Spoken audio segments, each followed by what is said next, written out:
We're just waiting. There's a slight room issue at the council end. We're just waiting for the Section 42A report authors to all get into the right space. So we'll just be a couple of minutes. So feel free to talk amongst yourselves or do whatever you like, and then we'll resume properly in a moment. Sandra, I'm just changing devices, so I'm leaving and I'll need to come back in on another device. Okay, sure thing. Okay, right, thanks. Thank you. Bye. Bye. Bye.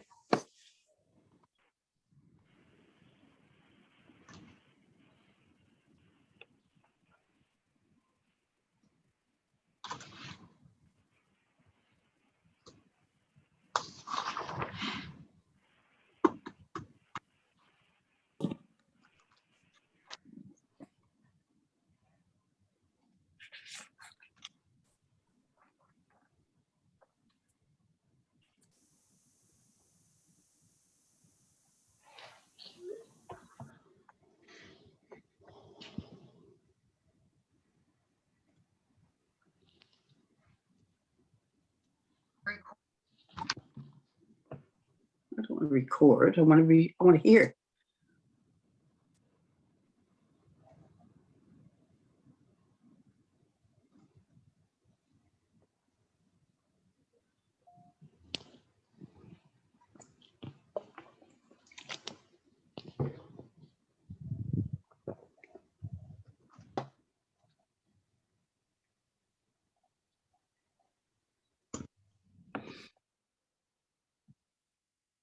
There's one person with iPad 3. Are we able to know who that person is? Get everyone to introduce themselves in a mo. Okay, when we get started. We just didn't want to leave everybody hanging out in the waiting room wondering why we weren't here. Okay, Phil, we're good to go now. We've got our 42A authors. All right, good morning, everyone. Just welcome again. I won't repeat all the welcomes. Just for some of you, this will be perhaps a new experience in terms of attending one of these hearings by Zoom.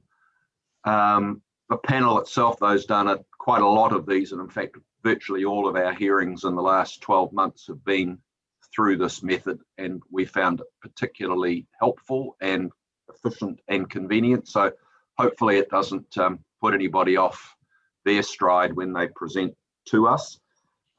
This hearing's a little bit different in that there are multiple what are called Section 42A reports that have been prepared by the council.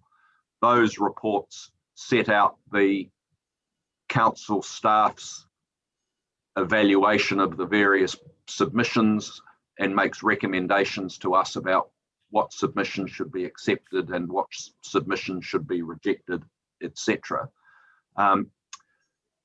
So the plan for this hearing is that today will be spent with us hearing from the authors and contributors to those reports, and then we'll start to hear from the submitters and further submitters tomorrow and Wednesday. There is a schedule available on the council website, so hopefully the submitters have seen that and are aware of, broadly speaking, when they're due to appear. The only thing I'd stress at the moment is to say, don't treat the list as a bit like an appointment at the doctor's, and that you look at it and you say, I'm number 3 in the 9 o'clock bracket, so I'll turn up at 9:30.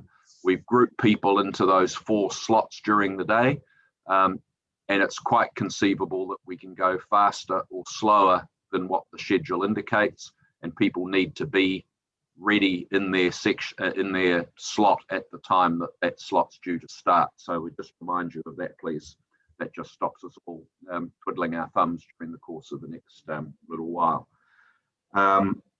We would also just remind people, especially those that are new to the district plan hearings process, is that all the information has been pre-read. And in this particular hearing, you can appreciate that's been a bit of a monumental task. But the hearings process, as set out in our directions, is that submitters and or witnesses are to present an approximately 10-minute highlights package. Where the information's been provided to us in advance, we don't want it read out word for word for word for word, because we have read it. We want people to focus on the key issues that are outstanding, and more importantly, what it is they want us to do about them.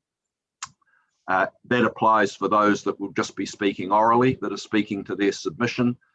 Reading their submission, some of them are quite long from start to finish, isn't going to assist us greatly, and we would ask them also to do their very best to stick to that 10-minute per person presentation time, please.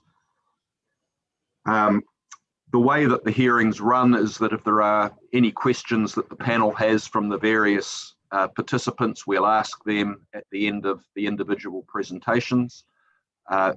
We won't be trying to interrogate anybody or embarrass anybody. We want everybody to feel comfortable in presenting their information to us. And if we do have any questions, it's simply because we'd like something clarified, because we may not have understood it properly, or we can't quite follow some of the logic, or things like that. So what I'm going to do is I'll briefly introduce the panel to everybody, and then I'll ask everybody that is on the call to briefly introduce themselves. And when everybody does that introduction, if there's anything in relation to what I've just said, or any questions about the hearings themselves, feel free to raise them at that point.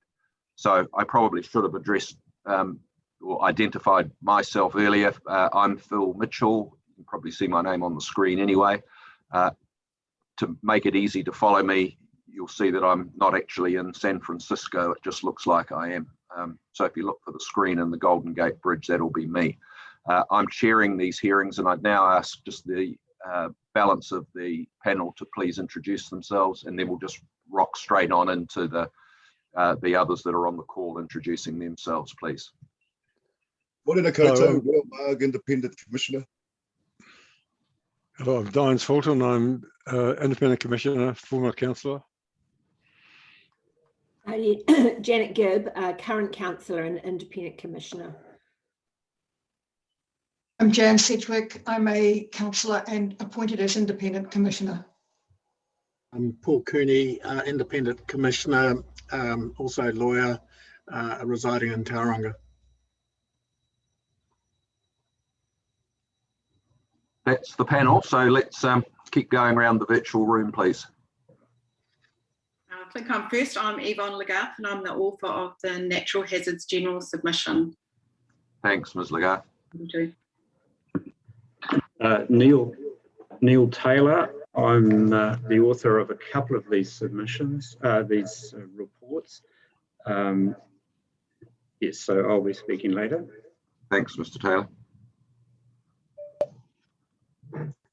Good morning, I'm Kelly Nicholson. I'm the author of the coastal hazards topic and the rebuttal. I'm a senior planner at the council. Thanks, Ms. Nicholson. I'm Janice Carter. I'm the author of the Flood Hazards and Defended Areas Section 42A report and rebuttal. Thanks, Ms. Carter.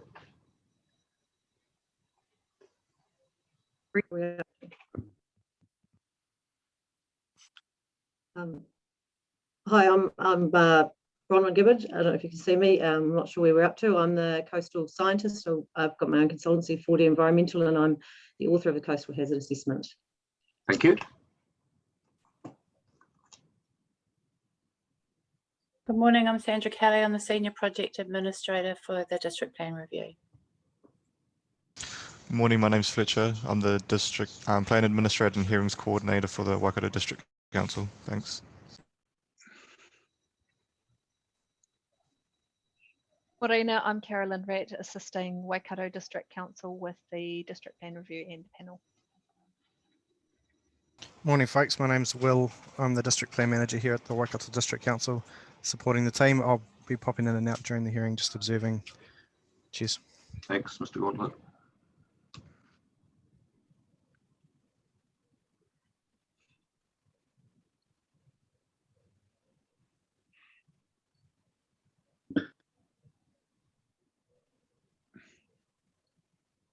I'm a planner with Bentley & Co. And I'm here for the Ports of Auckland. Thanks. Thanks, Mr. Arbuthnot. Kia ora, I'm David White. I'm Huntley Community Board, and we've got a submission in around the mining subsidence area. Thank you, Mr. White, and welcome. Morning all, Fraser Graffs from Mercury Energy. We're a submitter on the chapter. Thank you very much. Welcome.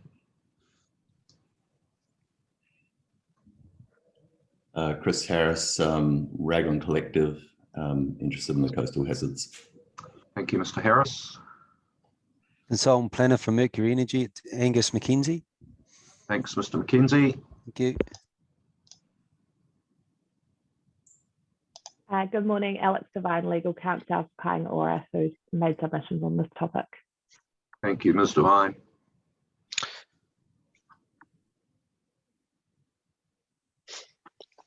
Good morning, I'm Jesse Gooding, I'm Policy Advisor at Federated Farmers and author of the Federated Farmers submission. Thank you. Kia ora koutou, ki te mahi aho I te kunihera arohe o Waikato, e kai tuhutuhu ko Papahiri, ko Alejandro Fuentes Tufuingua. I'm a Senior Policy Advisor in the Waikato Regional Council. My name is Alejandro Fuentes. We've submitted to the chapter. With me today are Sarah Gano and James Bedwin from Urban Edge Planning to prepare the planning evidence on our behalf. Thank you very much.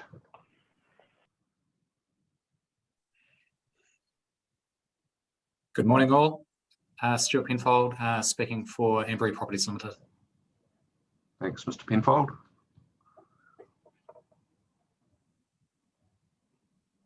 Kia ora koutou. Just following on from Alejandro, I'm Sarah Gunnell and I'll be presenting on behalf of Waikato Regional Council tomorrow. Thank you, Ms. Gunnell. Welcome. Thank you.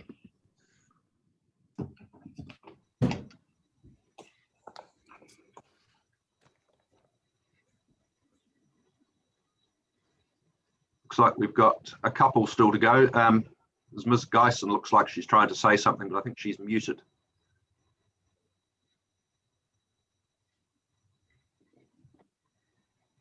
I think there's a mute button. Yeah, there we go. That's got it. Good morning. I'm Suzanne Giesen-Prinz. I'm also part of the Raglan Collective, and we talk on Wednesday about the coastal hazard plan. Thank you. Very good. Thank you. Good morning. I'm Sherry Coulson. I'm presenting on behalf of Peninsula Farm on Wednesday. Thank you very much.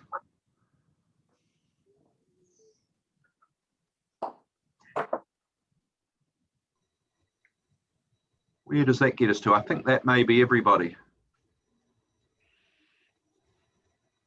What I will ask you to do is, if you're not actually speaking, if you mute your microphone and turn your video off, that keeps the broadband width live, and it also means we don't get feedback and so forth. So the panel will stay live, possibly muted, but if submitters and council folk that aren't in the process of talking to us, if you could just turn your video off and turn your sound down as well, that would be appreciated, please. So I think with those introductions now completed, and it doesn't sound like there's any questions or queries of us, we'll kick into things and pass over to the council to begin the presentation of their Section 42A reports, please. Yes, well, good morning, commissioners and everybody. My name's Neil Taylor, as I've mentioned earlier. I'm sorry, Mr. Chair, there's just a little bit of feedback in the room that I'm in. We can hear you without feedback. It's got a technical issue. Yes, sorry, no, I think we're right now. Very good, thank you. Thank you, Mr. Chair. I'll start with a short overview of today's presentations and then introduce my report 27A. So this hearing is to consider submissions on stage 2 of the proposed Waikato District Plan on natural hazards and climate change. Council has prepared 6 42A reports for this hearing. These reports and their authors are 27A, background and process by myself, 27B, objectives, policies and general submissions by Yvonne Lagarth, 27C, Flood Hazards in Defended Areas by Janice Carter. 27D, Coastal Hazards by Kelly Nicholson. 27E, Subsidence, Liquefaction and Other Hazards by Grant Eccles. 27F, Fire, Climate Change and Definitions, also by me. Each of the authors will introduce their report this morning and will introduce their experts who are also relevant to their particular report. I think some of the experts have introduced themselves. Just note, Mr. Eccles, I think, is not on the call as yet, but we are expecting that he will be presenting shortly when it's his turn. Thank you, that's fine. Before we start, I'd just like to note there's one more report on natural hazards to come. This is a wash-up report. It relates to a number of missed submissions. Submitters identified a few of these and council staff have found some more. So there will be a little bit of a wash-up effort, just as there was for stage 1. We haven't got a date for that fixed, but we certainly will be notifying the affected submitters in due course about the details of that. Is it the intention, Mr. Taylor, that if that raises anything new that submitters won't have seen previously or that affects them, that you're envisaging them having the opportunity to provide comment in some way, shape or form on that? Is that the intention? Yes, certainly, Sarah. Our thinking at the moment is that we will have a separate 42A report which will go through the usual process and the opportunities that people have to respond to that. All right, and we'll obviously have a look at that and determine what we do with that in terms of process as well, whether we, depending on the nature of it, whether we give people the opportunity to speak to us again about it, but we'll cross that bridge when we come to it. Yes, certainly, Sarah. That's all ahead of us, but we've certainly got in mind that those will be addressed. Sorry, Mr. Taylor, but what's the purpose of this report? What is the purpose of it? There were submissions, Sarah, which were missed from the reports that you already have, which unfortunately they couldn't be dealt with. They were discovered a little bit late in the day and couldn't be brought into the 42A reports, which you already have. So it's just a few loose ones. It's a tidy up exercise, but when do you think you'll have that report available? Is it during this session or will it be further down the track? No, it'll be about 2 weeks away is what we're thinking at the moment. So we're likely to go through another round of what we're doing today, is that? In parallel to the wash-up process, which the commissioners have already considered for stage 1. Yeah, okay. Yep, thank you. Okay, thank you. Now turn to my report 27A, background and process. Report 27A records the process followed by the council to develop stage 2 of the plan up to the commencement of hearings. This report does not discuss individual submissions and makes no recommendations.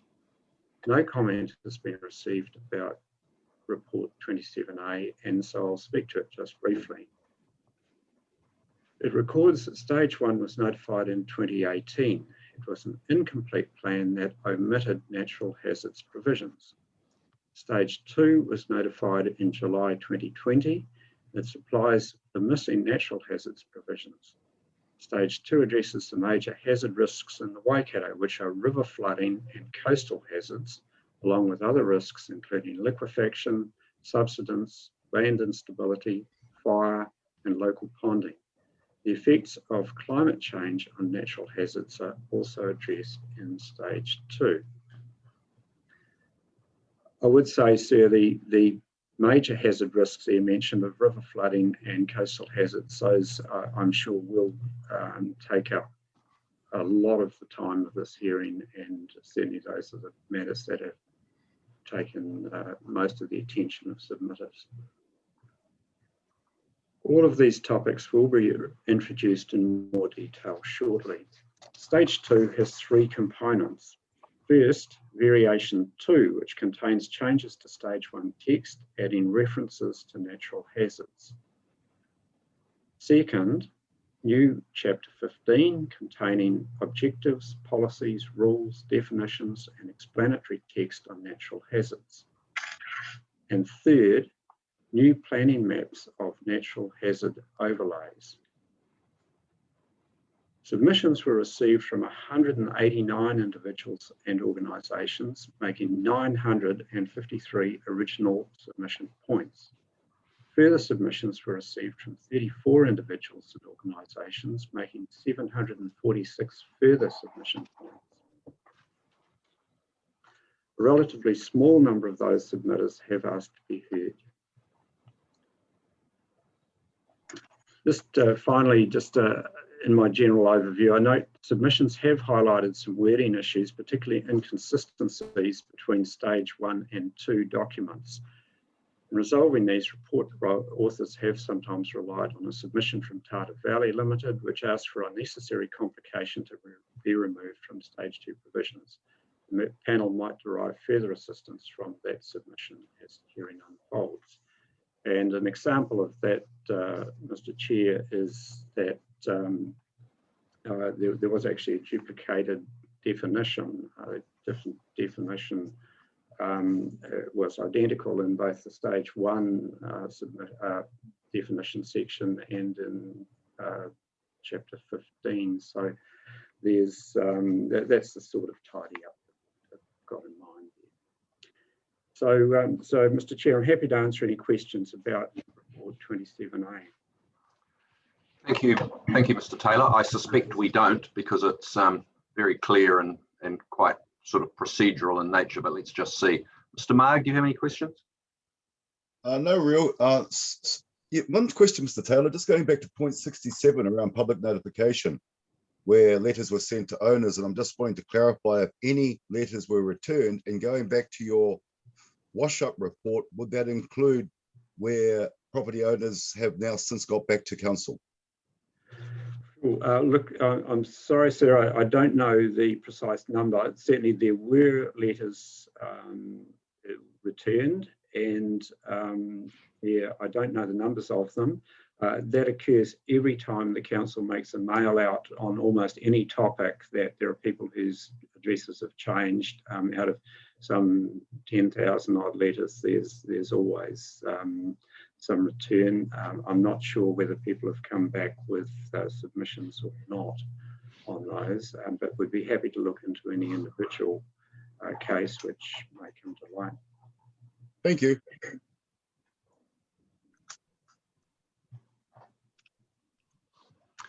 Ms. Sedgwick? No, I don't, thank you. Mr. Fulton? Oh, I have no questions. Ms. Gibb? No, thank you. Mr. Cooney? Mr. Taylor, the Chapter 15 was notified as part of Stage 2, and then you brought in the variation, is that right, after that, to almost like a tidy up, to have links to natural hazards through mainly the subdivision provisions, to have a link there? Is that sort of a general overview of what took place? It goes a little bit further than that, sir. First of all, it was all notified together as a package. So that was the document called Variation 2, the Chapter 15 and the planning maps were all notified on the same date. The variation, I guess they could have been given different names, but the Variation 2 document has a number of changes to the Stage 1 chapters, and that goes across quite a range of the chapters, including Chapter 1, the introductory chapter. There's new references brought in there and explanatory text included about natural hazards. And there's a number of other places where changes are made. Probably the majority of the changes made into the stage 1 text in stage 2 are the zone chapter rules. And in particular, as you say, subdivision would be probably the primary one there. And considerations of natural hazard have been brought into the various matters of control and matters of discretion, which are in the subdivision rules. And in each case, they've brought in additional considerations of natural hazards. There were already some references there, but they've been boosted up. They've been given a lot more detail, I think, than were originally notified back in 2018.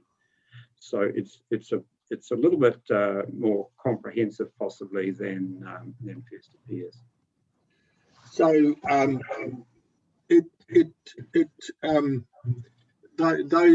those provisions, particularly the subdivision provisions, they are additional considerations over and above, for example, natural hazards. Flood natural hazards been identified on planning maps. They're more of a district-wide consideration. Is that?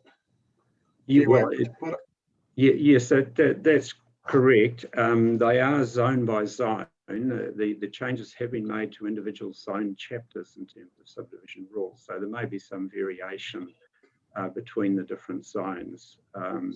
So even though a natural hazard may not be identified in maps, you still are required to have regard to whether they exist under the subdivision rules. Yes, that's correct for some of the natural hazard categories. So, for example, liquefaction and fire, or liquefaction across all of the zones. The fire is added to specific zones. The regulation of fire hazards is related to residential development, mainly in rural areas. So there's selected zones in that case, which is, but neither of those hazards are mapped as such. The areas that are susceptible to elevated fire risk are not mapped. They're described in words. So that's the way it's proposed. Yeah. Okay. Yeah. My view is that it's a bit wider than that, because I'm just looking at a couple of rules. 116.4.12 subdivision building platform.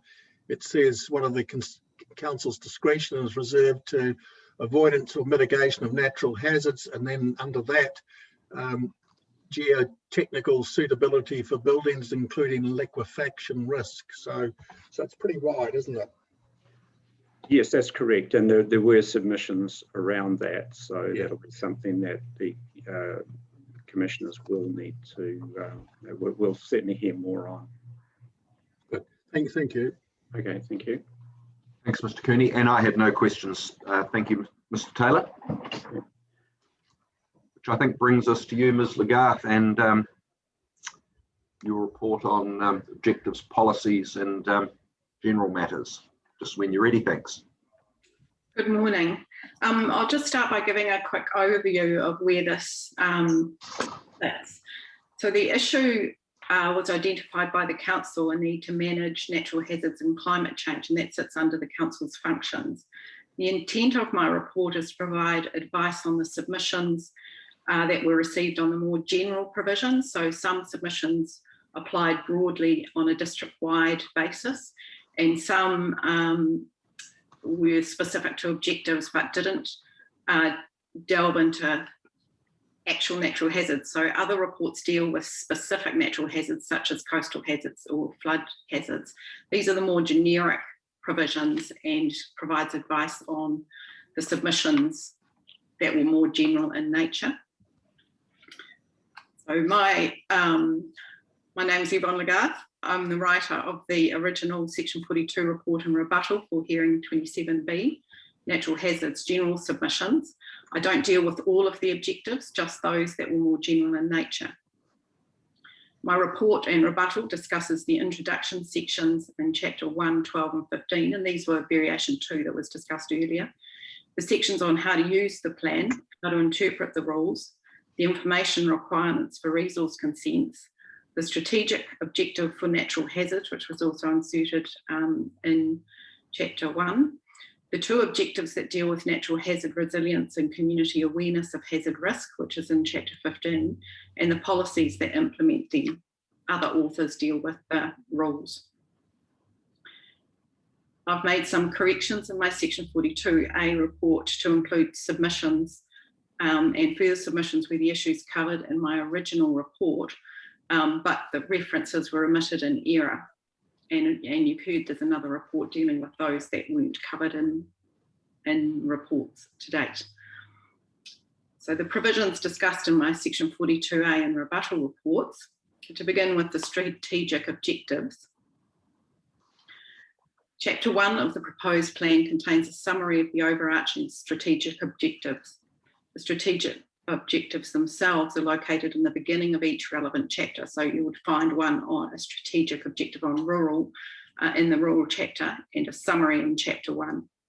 Variation 2 added a strategic objective for natural hazards, and I've recommended that that be retained, but a summary is added into the introduction and the strategic objective itself is relocated into Chapter 15, and this is in line with how strategic objectives are dealt with in other parts of the plan. I've dealt with resilience to natural hazard risk. Objective 15.2.1 deals with resilient to natural hazards, and the policies that implement it manage the avoidance and mitigation of hazard risk. Policy 15.2.1.4 deals with new infrastructure and utilities in areas of significant risk. Policy 15.2.1.5 deals with existing infrastructure, utilities and existing infrastructures and utilities in areas of risk. Policy 15.2.1.6 manages hazard risk in areas outside of high risk areas. Policy 15.2.9 recognises that natural features can provide a defence against the effects of natural hazards. While submitters seek changes to the management terms of avoid and mitigate in the objective, there was a high level of support for Objective 15.2.1 as notified.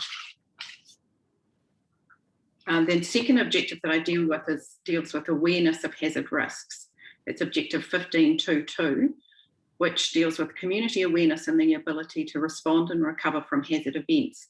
The policies that implement it are about making information available, having access to information about natural hazards affecting people's properties, and 15.2.2.2 deals with improving the response and recovery and increasing awareness of community response plans, which are a non-regulatory tool. Submissions sought that Objective 15.2.2 be retained, with one submitter seeking the objective be relocated alongside the other, Objective 15.2.1 and 15.2.1.3. My report also deals with the introductory sections in the plan. The submissions and evidence received mainly focused on the need to manage the hazard risk, and that provisions should be clarified, that the plan needs to deal with upgrading infrastructure where potential effects are likely to be more than minor. Key themes included amending descriptions in the introduction to clarify how hazard risk is addressed in the plan and to clarify how infrastructure is dealt with. Clarifying 15.2.1 to recognise the risk to historic heritage sites and areas of significance to Māori. Clarifying how the rules work in the description. So Chapter 15 contains a section at the beginning of that explains how to use and interpret the rules. And there was some discussion about whether that was clear. The policies should provide for activities that are ancillary to infrastructure that are located within a hazard area. The plan recognises existing infrastructure in hazard areas, and the policies, submitters identified some issues around those policies. some activities, one of the submitters raised an issue around activities that have beneficial outcomes and that they should be promoted rather than avoided. One submitter identified a policy gap and sought a new policy to provide for new infrastructure in all areas subject to natural hazards. There were submissions that sought amendments to be made to the introductory sections to clarify how the rules work. And there were questions around whether the proposed plan gives effect to the regional policy statement and the relationship between high hazard areas and primary hazard areas signalled in the regional policy statement. And there was an issue raised about whether a non-regulatory approach was appropriate and whether the relationship was adequately described. I've made recommendations to amend sections of the proposed plan to clarify how it works. The introduction explains that the plan is to reduce risks of natural hazards by avoiding the creation of new risks, and that ensuring risks do not exceed an acceptable level. And I've recommended an amendment to Chapter 15 to Chapter 1 to signal the future demand for protection works will be taken into account. As I've discussed, the retaining and relocating the strategic objective. There's a broad issue around how the rules in the different chapters of the plan have to be applied, and I've recommended a change to Chapter 12, Introduction to the Rules, to clarify the rules in other parts of the plan may also apply, in addition to the natural hazards chapter. As notified, the definition of annual exceedance probability was located in Chapter 12, and so I've recommended that's relocated into Chapter 13, which is where all of the other definitions sit. I've recommended an explanation about how the plan manages natural hazards in Chapter 15 be expanded, but my approach doesn't change the intent, it just clarifies the wording. I've recommended a change to 15.2.1 to more clearly state the outcome for managing risk to people, property, infrastructure and the community, and that's simply a drafting change to delete the word appropriate to make it clear what outcome is being sought.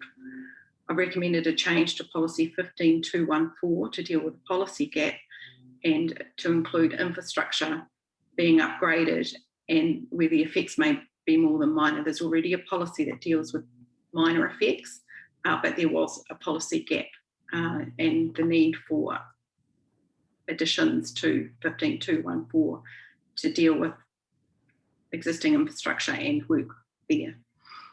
I've recommended an amendment to 15.3 using and interpreting the rules to include a reference to the National Environment Standard for electricity transmission activities and to add an advice note that refers to Historic Places Trust legislation.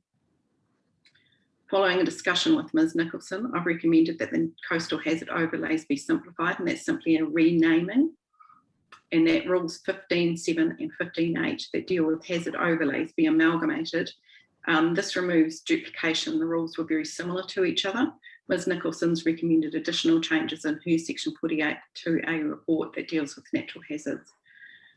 And in conclusion, the avoidance and mitigation of natural hazards is within the functions of the District Council. The management of risks from natural hazards is a matter of national importance under Section 6, and Section 7 is to have particular regard to the effects of climate change. The Waikato Regional Policy Statement requires district plans to take a risk-based approach to the management of subdivision use and development in relation to risk from natural hazards. The Section 32A report from the Waikato District Council identifies that the district is susceptible to a range of natural hazards. So broadly, my view is that the approach taken in the submissions and evidence on those provisions that are assessed in my report is that there's a need to manage natural hazards, and the differences raised in submissions is generally about how that approach should occur and whether the plan is clear. I'm happy to answer any questions. Thank you, Ms. Lagarde. Mr. Marg, do you have any questions? Just one, Mr. Lagarde, on point 92, I think it was, just in the relation of the amended wording around the introduction. Are you able to elaborate what acceptable level might look like? I'll just find that. The district plan manages activities to reduce the risks from natural hazards through avoiding the creation of new risks and ensuring risks do not exceed an acceptable level. So the district plan includes tests around different types of hazards which will have different effects in different locations. Yes. So the term acceptable level is one that comes out of the regional policy statement, and the plan sets parameters around how those effects will be managed. Thank you. Thanks, Mr. Mogan. Ms. Sedgwick? No, thank you. Nothing from me. Mr. Fulton? No, I have no questions. Thank you.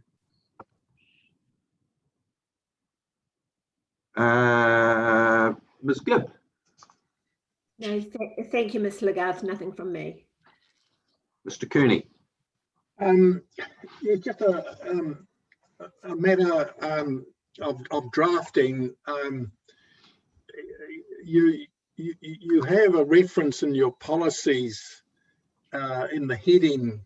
For example, I'm looking at policy 15.2.1.1, new development in areas at significant risk from natural hazards. And then you go on and define that as being in the high risk flood areas, etc. Why do you use the word significant? Why shouldn't you use a high risk reference rather than significant? Because that's in fact what you're addressing, aren't you?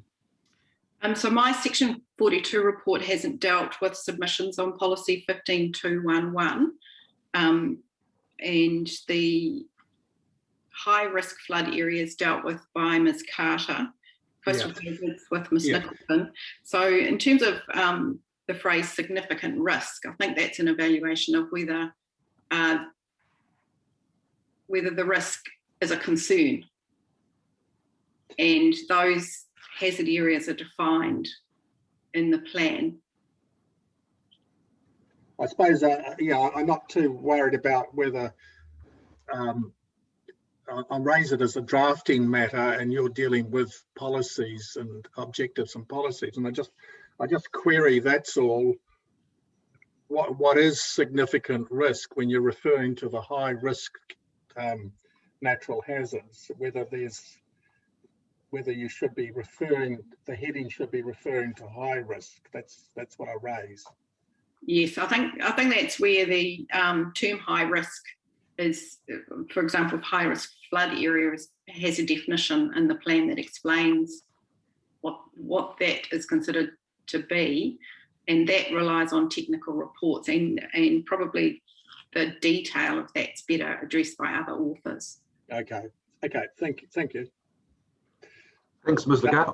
I just want to ask you about, it's perhaps a little detailed, but it's just about the intent of these overarching objectives and policies in section 15.2.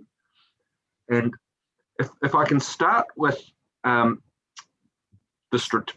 resilience to natural hazard risk objective 15.2.1, and I know you've made a recommended change to that, I think, to replace the word appropriately mitigated to acceptable levels. I think that's, as I understand it. But leaving aside that, there's an alternative in there, is that risks are either avoided or appropriately mitigated.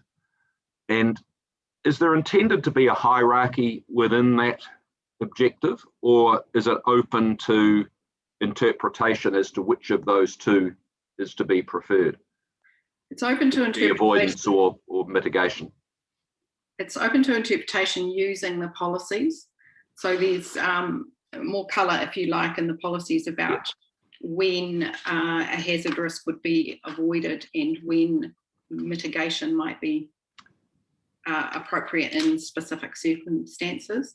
The plan recognises that there's existing development, for example, and so that's where it looks at minor upgrading of infrastructure or more significant upgrading. And in those circumstances, you might see appropriately mitigated more relevant. Okay, no, that's helpful. I anticipated that was the case.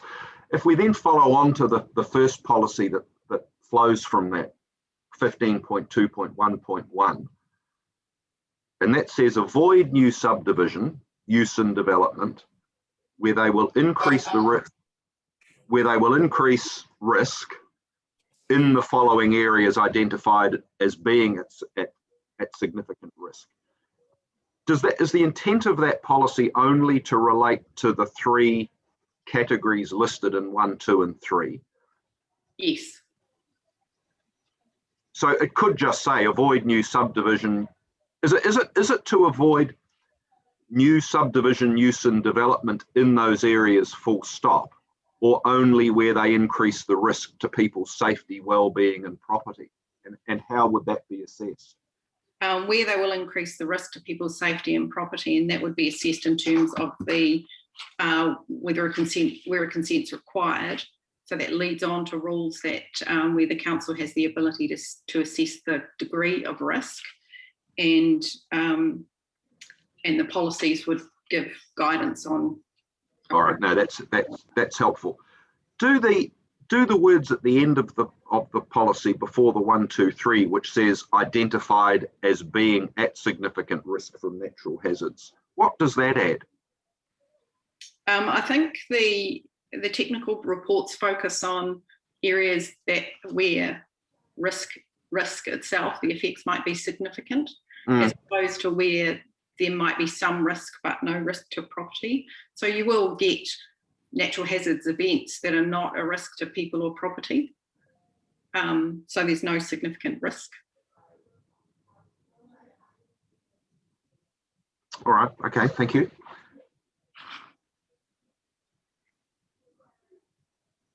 And just finally, and on a similar sort of thing, 15.2.1.3, which relates to emergency services in the significant risk areas. It says avoid locating new emergency service facilities and hospitals in areas which are at significant risk from natural hazards, including the ones that are listed there. Is that meant to be an all-inclusive list, like they appear to be in the earlier policies, or does that open new emergency services to having to do an assessment of risk, irrespective of whether it's in the high-risk flood, high-risk coastal hazard, or high-risk coastal hazard erosion area? If you understand the point of my question. I do, and it's quite complex wording. So that's what I thought. A bit of time to think a bit more closely on it would probably help.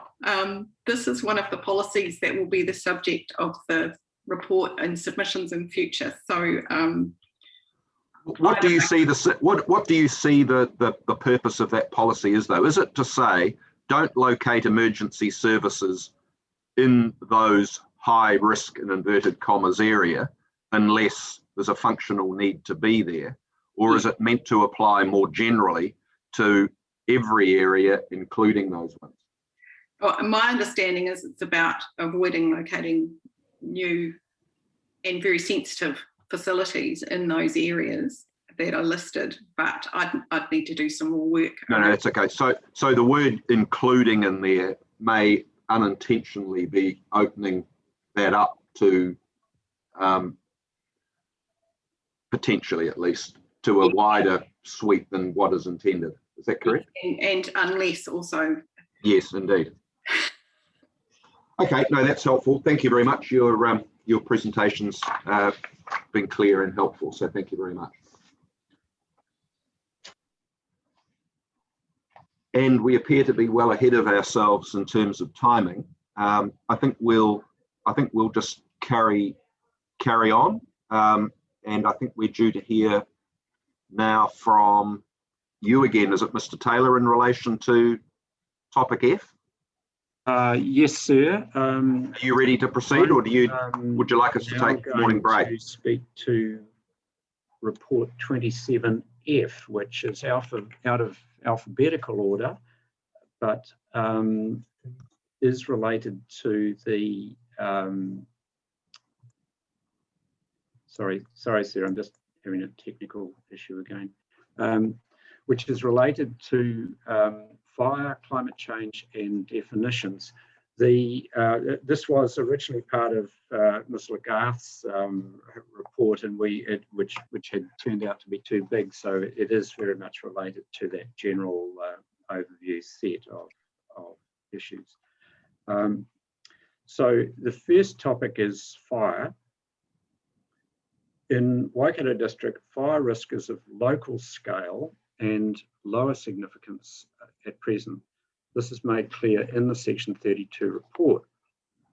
Chapter 15 contains only limited provisions on fire with a focus on assessment of subdivision proposals.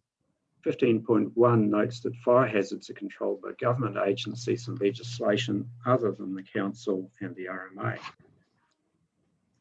There's one proposed policy on fire, and references to fire hazards are added to subdivision rules in zone chapters. The policy is 15.2.1.18. It calls for buffer areas or setbacks around new residential subdivision and development in areas subject to elevated fire risk. The elevated fire risk areas are primarily identified as areas close to plantation forests. Mr. Chair, just bear in mind Mr. Kearney's question to me earlier about mapped and unmapped areas.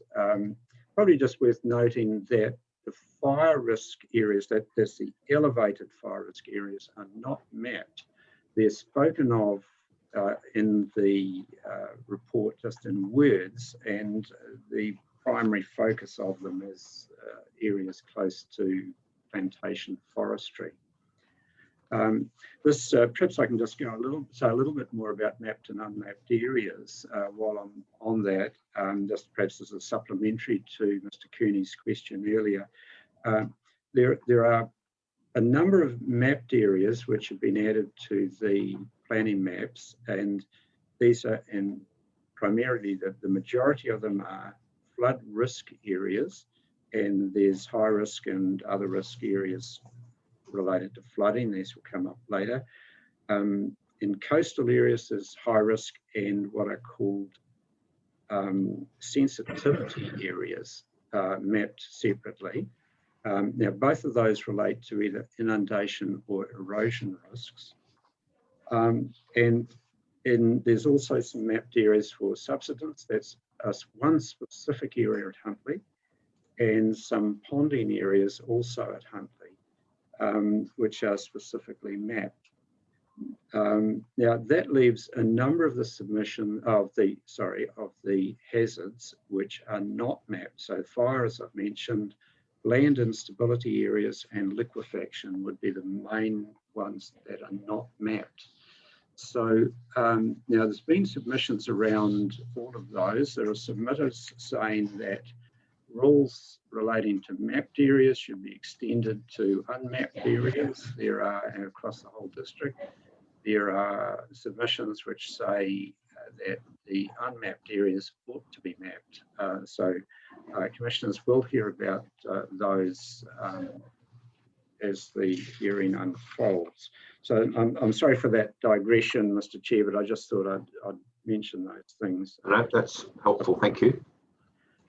So as I mentioned, fire is not mapped. There were 8 submissions made on the policy, 3 of them asking for the policy to be retained as notified.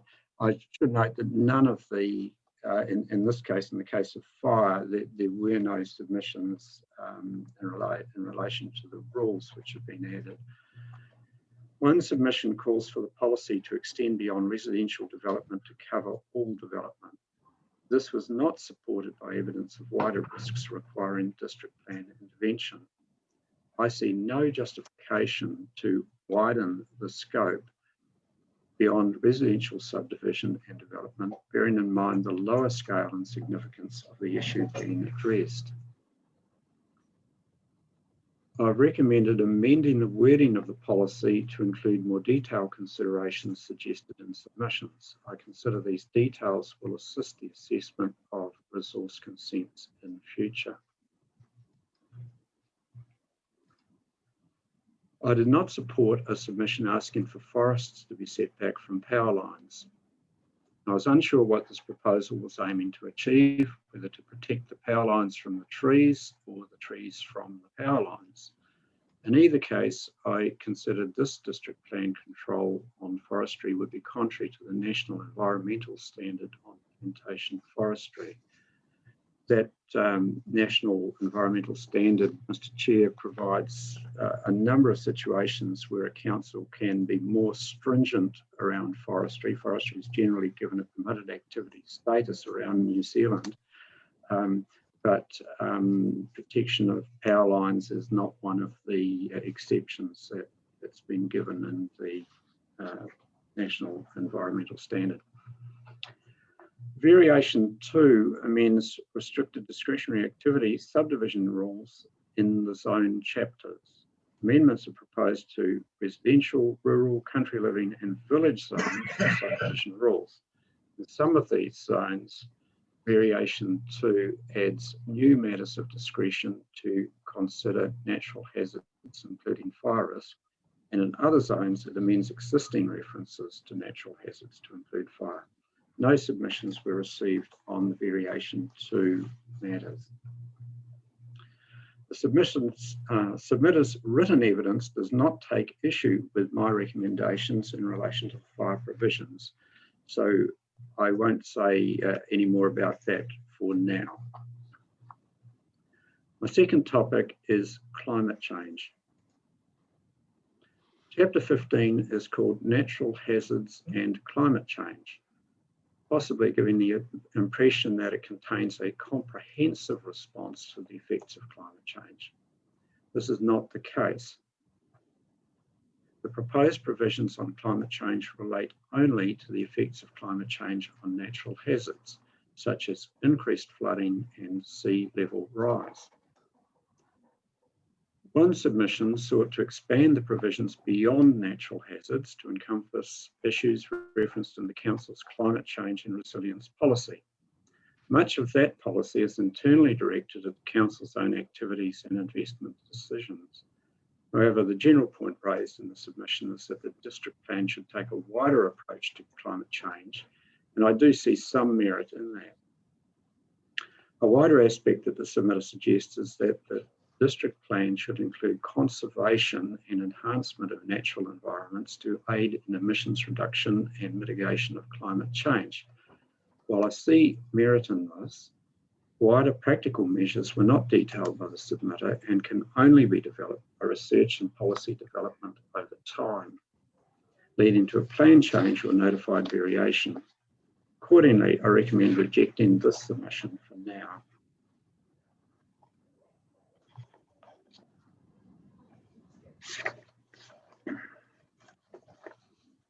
One objective and 5 policies address the effects of climate change on natural hazards. These aim to bring considerations of the effects of climate change into the assessment of resource consents. But also note here, Mr. Chair, that consents will be triggered by the natural hazard rules. There's no separate rules about climate change or that refer directly to climate change.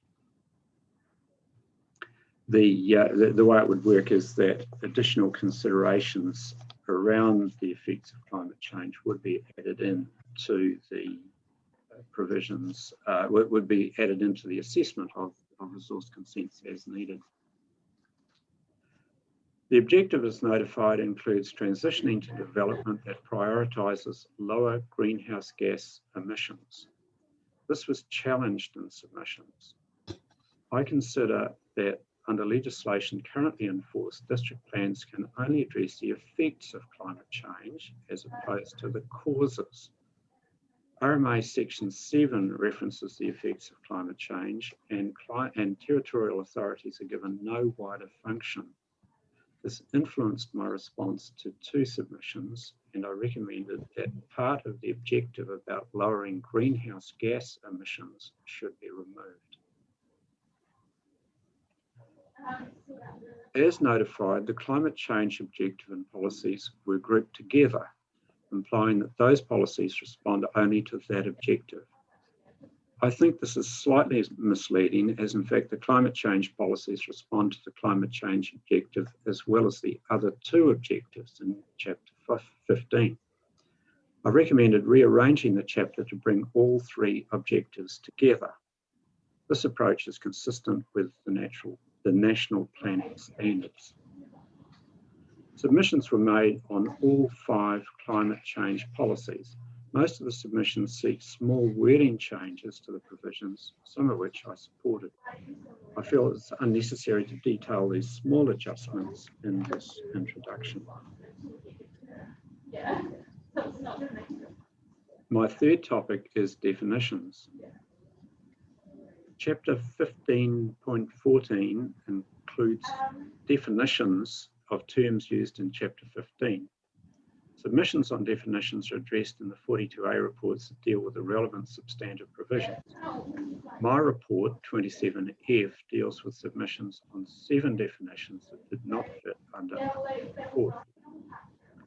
Several submitters asked for the Chapter 15 definitions to be moved to Chapter 13, which contains the other definitions used in the proposed plan. I've recommended moving the definitions both for convenience of plan users and because the national planning standards require that plans have only one definitions chapter.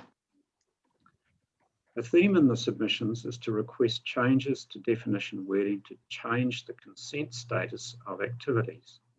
For example, a submission asks for the definition of minor upgrading of utilities to be extended to all infrastructure.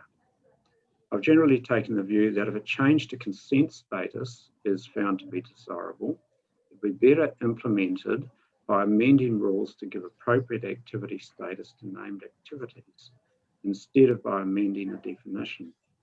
Caution needs to be exercised in amending definitions because the changes have unintended consequences across many plan provisions. I'm happy to answer any questions on Report 27F. Thank you, Mr. Taylor. Ms. Gibb, do you have any questions? No, thank you, Mr. Taylor, no. Thank you. Ms. Sedgwick? Thank you. Yes, Mr. Taylor, just from a point of clarification, I'm trying to balance the, as the chair mentioned earlier, the hierarchy of risk, looking at probability of risk. And you mentioned earlier that there was the mapping had not mapped liquefaction. Is it correct to think that we know where the faults are and therefore where the probability of liquefaction is? And I know this comes up later, but you did touch upon it. So we are able to map it with some degree of probability. I'd just be interested in your comment on that. Yes, no, thank you for the question. Yes, I'm probably not the most the best person to answer that. There will be some expert evidence and experts available later, but I'll give my take on it if that's okay. Liquefaction, as I understand it, is related to the soil type. I think we all know that the risk of earthquakes in the Waikato is not as high as in other places in New Zealand. That in the event that there were an earthquake, that liquefaction would occur only in areas of particular soil types. And so it is possible to map those. Now that's not been done. It was foreshadowed when when Variation 2 and Chapter 15 were notified that that would be a separate exercise done in the future. I understand there's been quite some considerable thinking around that and some speaking to the regional council staff who know about that sort of that subject.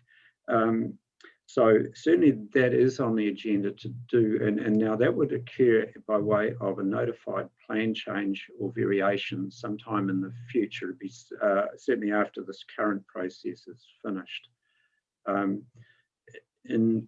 So that's probably about as much as I can contribute on that at the moment.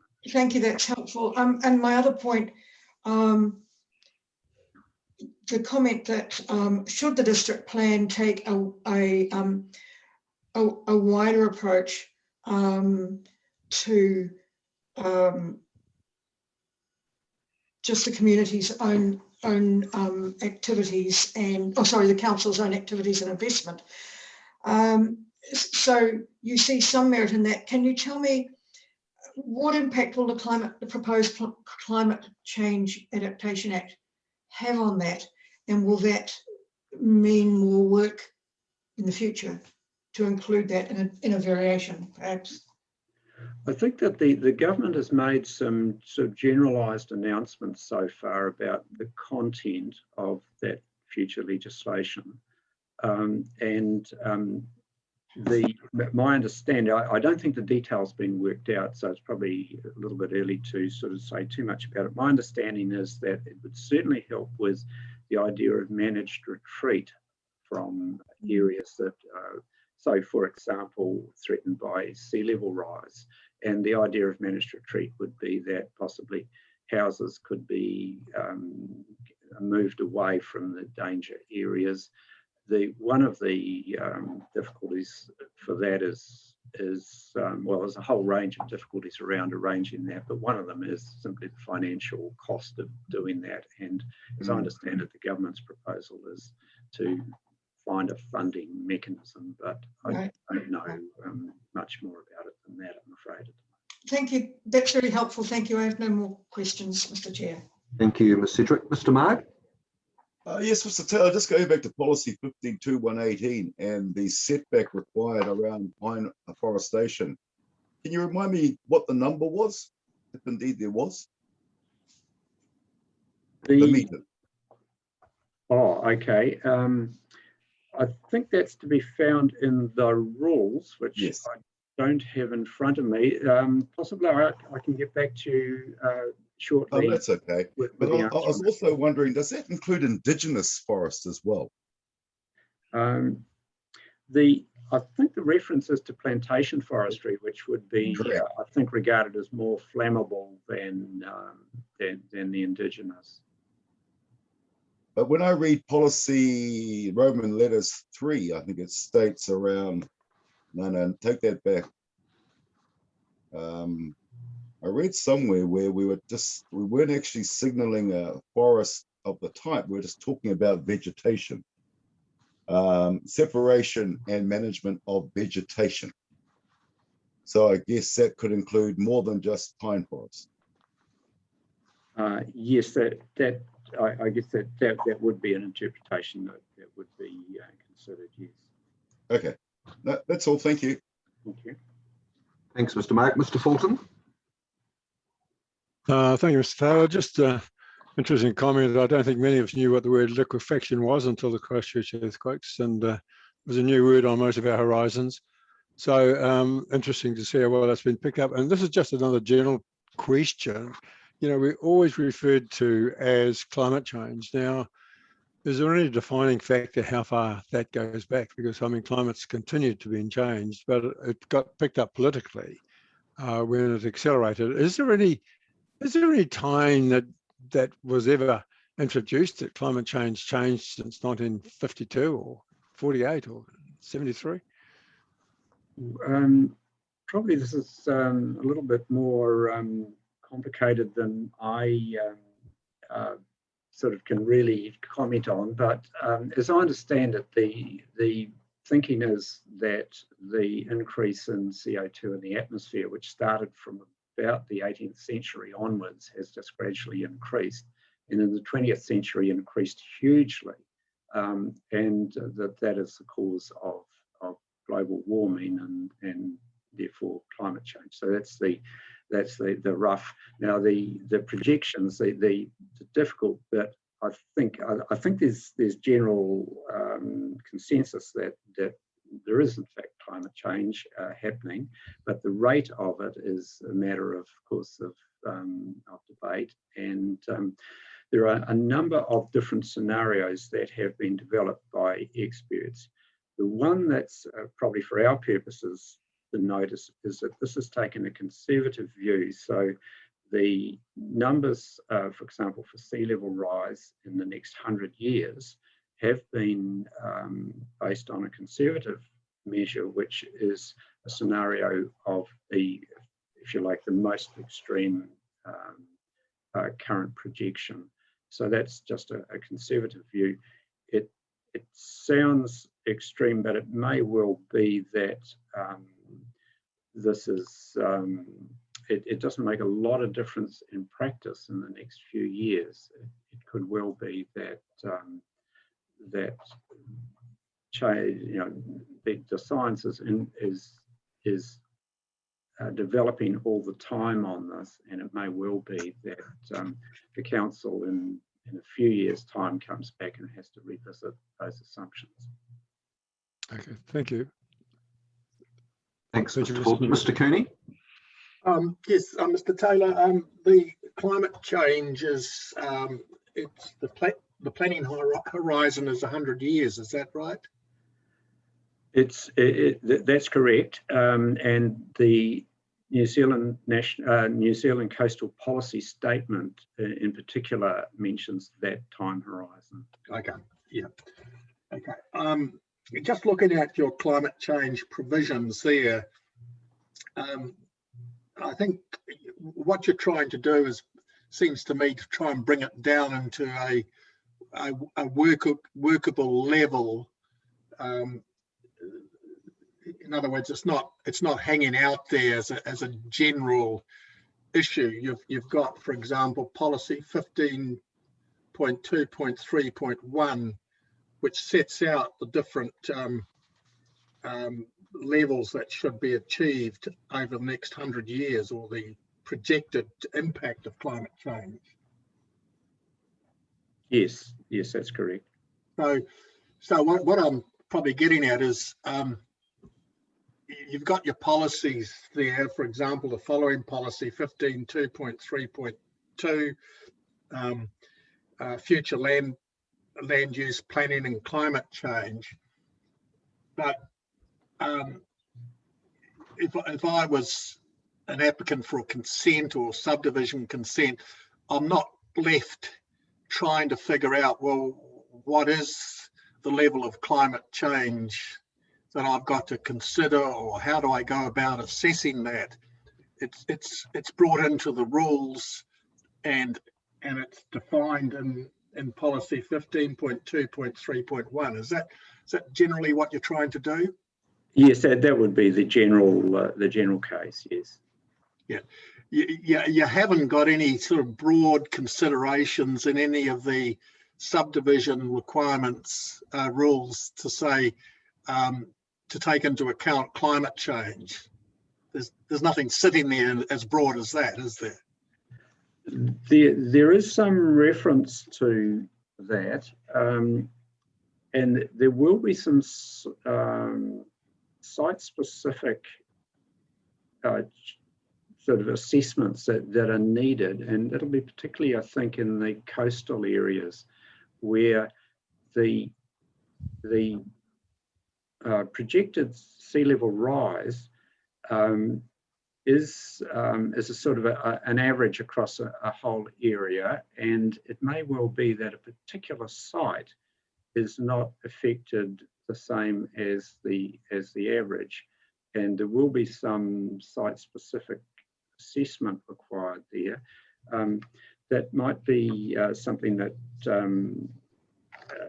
there certainly were submissions around that, so I think that might be something that comes up in the hearings from submitters.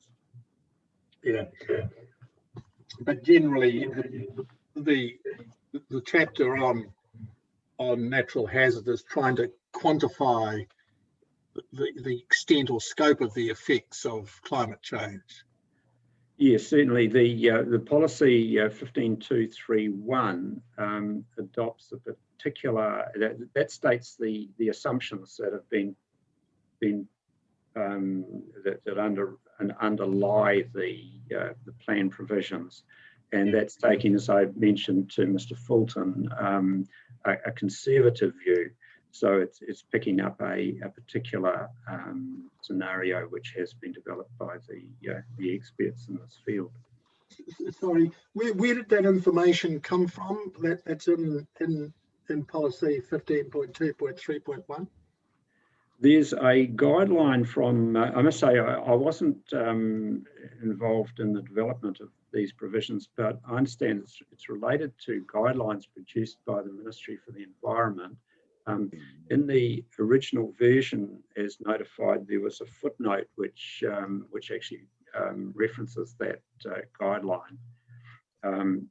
So it is intended to be the best practice approach across New Zealand. Okay. And other district plans have followed that approach? As I understand it, yes, there's not that many so far have done very much on this, but the ones that have, I think, have taken a conservative view. Okay, thank you. Thank you, Mr. Cooney. I've just got two topics I'd like just to briefly ask you about, Mr. Taylor. And you've referred us to policy 15.2.1.18, and you've mentioned that the fire risk areas aren't mapped, and I understand that. Can you just explain to me in practical terms, by reference to the other provisions in the plan, if you're able to do so, how policy 15.2.1.8 will work in practice at a practical level? I understand the intent of the policy, but because there is no mapping, areas have to be assessed or identified. And I suppose my immediate thought is who assesses or who identifies and on what basis, and what does an elevated fire risk mean?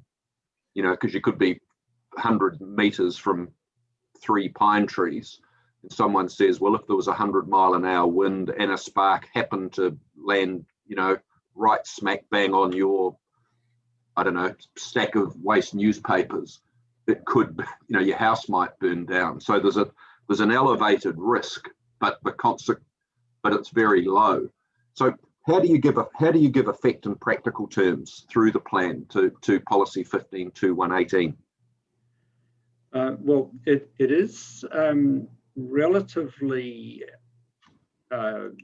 narrow in the approach in the rules. It provides for setbacks for purely residential development and it's plantation forests that are the key. Yeah, no, I understand. Key risk area. Which rules are you referring to? I just haven't got those in front of me. If because it's not bear with me. Yeah, it's not altogether clear from chapter 15 because it's not in chapter 15, and because the 42A reports are sort of broken down into chunks, it's actually, and it's no criticism, it's just a factor of getting our heads around it. It's just not clear where that policy bites. It's yes, it's in the subdivision rules which have been introduced by the by variation 2, yes.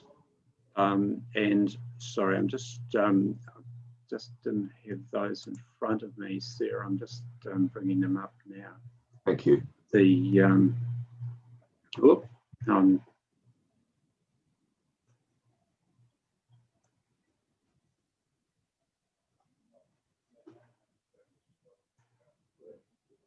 just seem to be having a computer. Well, don't worry. But maybe you could just find those when we have a break shortly, and then yes, certainly, sir. Yes, give us a heads up after morning tea. Yes, I'll take a note of that. Thank you. That's very helpful. The second area, I just want to follow on from what Mr. Cooney was asking you about policy 15.2.3.1. And he essentially said, I think, if I understood his question correctly, that part A of that policy is quite helpful in that it defines, I'm not sure if the correct word would be standards, but you know, the levels of climate change related effects that are being contemplated. But I wonder that that list, which I think is very helpful, is predicated on the word including those matters. And I'm wondering, just again in practice, how you would see this policy being rolled out at a practical level when an applicant comes along with a proposal, when it says ensure that adequate allowances are made for the projected effects of climate change and design and the location of new subdivisions. That makes perfect sense. Including taking assessments that provide for.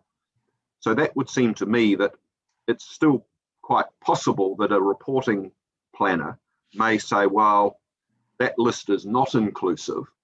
And I've read some, and I'm just speaking a little colloquially here, you know, I've read some more information somewhere that suggests that climate change might be another half a metre higher, da-di-da-di-da-di-da.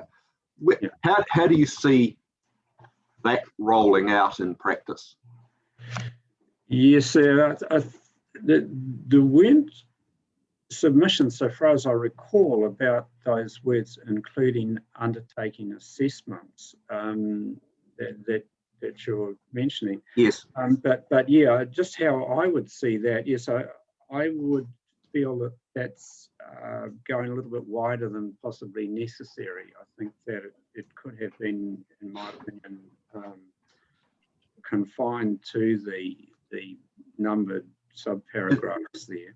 Is your intention is that the numbered subparagraphs confine the matters that need to be assessed, leaving aside whether there's a submission that we could address that under, but just as a matter of good drafting. Am I understanding you correctly to say that including is meant to actually mean something along the lines of comprising or incorporating assessments that provide for, something along that line? Is that the intent? Yeah, certainly in my opinion, it would have been better if that had been a bit tighter than it is, because it's certainly leaving some uncertainty around that. Okay, thank you very much. Yeah, and that was the concern I raised too, Mr. Chair, about.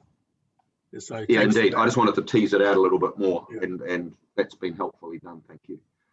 All right, thank you, Mr. Taylor. So I think if you could come back and just clarify how variation 2 fits with this, because that would be helpful, I think, because yeah, we're tending to look at these at the moment in sort of bite-sized bits, and actually sticking them all together is proving a bit of a challenge. So yes, certainly providing us, that would be helpful to us. Thank you. Yes, I will come back later on. Thank you. All right, thank you, Mr. Taylor. Well, we'll adjourn now for a quarter of an hour till 11:15 for morning tea. Please don't log off your computer, but if you could mute the sound, turn the video off, and we'll see you back again at 11:15. Thank you.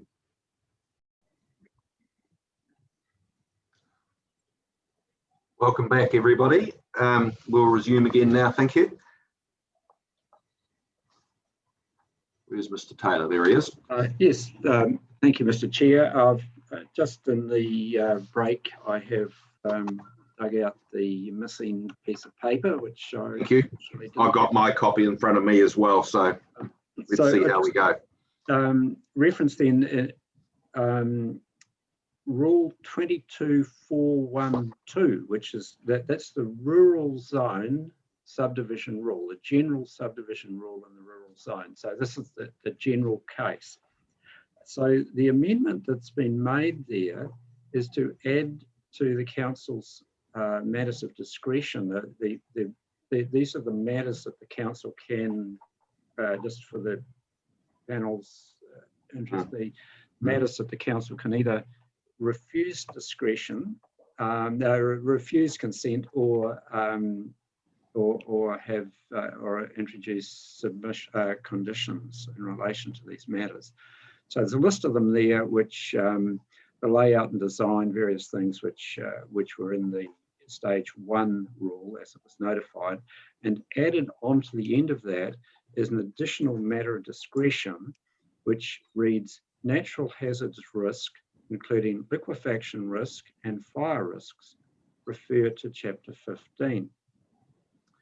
So how I would envisage that unfolding in practice is that, in terms of the fire risk, is that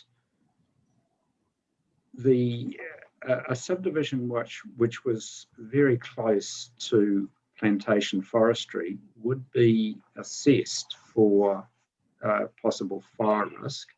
And in the event that there was regarded as a serious fire risk, the council, the decision makers would need to consider whether or not to decline consent on that basis.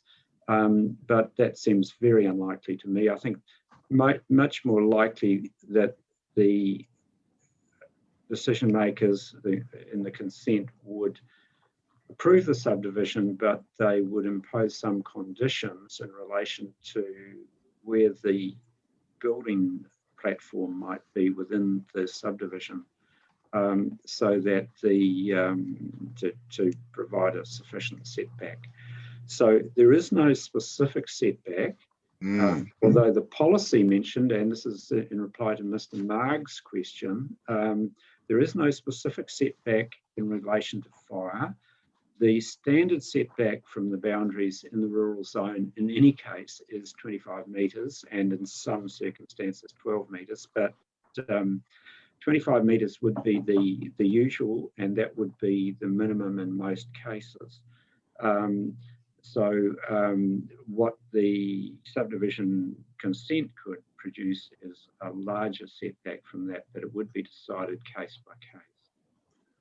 Thank you. Suppose, and I don't know whether, I haven't gone back and checked whether there's submissions on this point, but it seems to me that that absent the guidance in at all, it's almost elevating fire risk to a level of assessment detail without much guidance that's much more heavy-handed, as it were, than the risks that we all know about and the district's been managing for years, flood and coastal erosion and now climate change.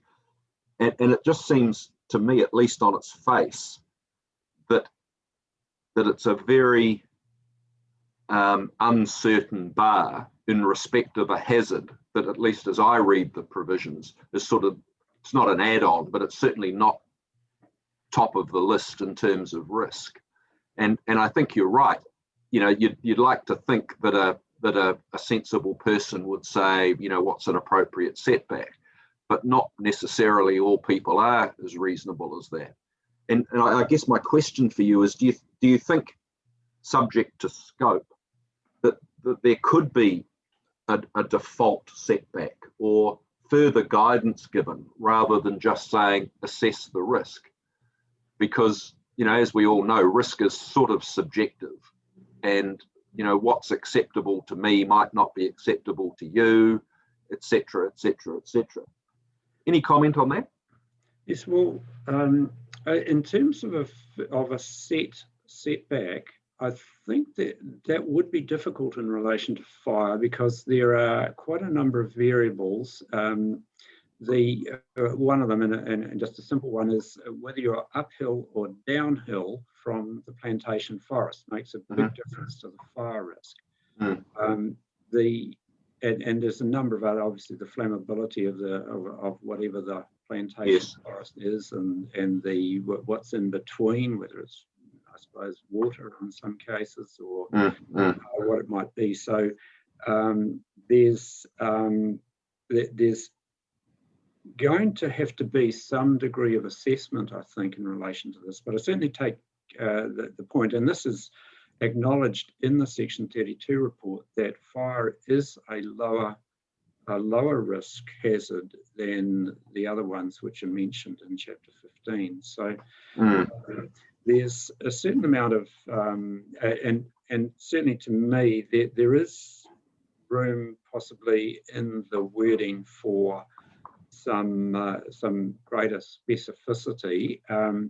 Some guidance would be derived for the consent planners in terms of the reference to Chapter 15. So there's the reference to it being residential development there, and also the general reference to plantation forestry. So there's quite a there is some guidance there. Well, there's not much because it's referring you to a whole chapter. Yes, certainly it would have been better to have been a specific reference to the okay. 18. All right. No, well, thank you for clarifying that. I'll just check whether there's any questions from the panel arising out of that. Mr. Mark? Yes, just following up, Mr. Taylor, and thank you for that. Just going back to Roman numeral 3, separation and management of vegetation, and then in brackets we've got ultimately a less flammable vegetation. And yet we're talking about, I guess, pine forest setback, but there are other types. And I don't want us to be seen as ambiguous. We're singling out pine, but it could mean a number of other types of vegetation. And I just wanted some clarity around what that other type of vegetation might be. And again, I couldn't find any reference to any detail on that. No, well, there is no detail in answer to your question, and that's something I guess the commissioners will need to consider. I can't really add anything to that. There's certainly it's no particular vegetation is talked about there. It's no doubt related to the great variability of different, the flammability of different types of vegetation, and also the management regime within the plantation forest too can change, whether the slash is left on the ground or whether it's taken away. Those sorts of considerations. There can be quite a lot of fuel for a fire on the forest floor or not. That's sort of matter for the forest managers to decide. What this is, of course, policy is just trying to get in the frame matters for consideration when a resource consent comes up, and so they won't always necessarily be a problem or they come to light in a particular assessment. Thank you. Anyone else from the panel, Ms. Sedgwick? Not for me, thank you. Ms. Gibb? No, thank you. Mr. Fulton? No, thank you. Mr. Cooney? No, thanks. And I have no further questions either. Thank you very much, Mr. Taylor. Great, thank you.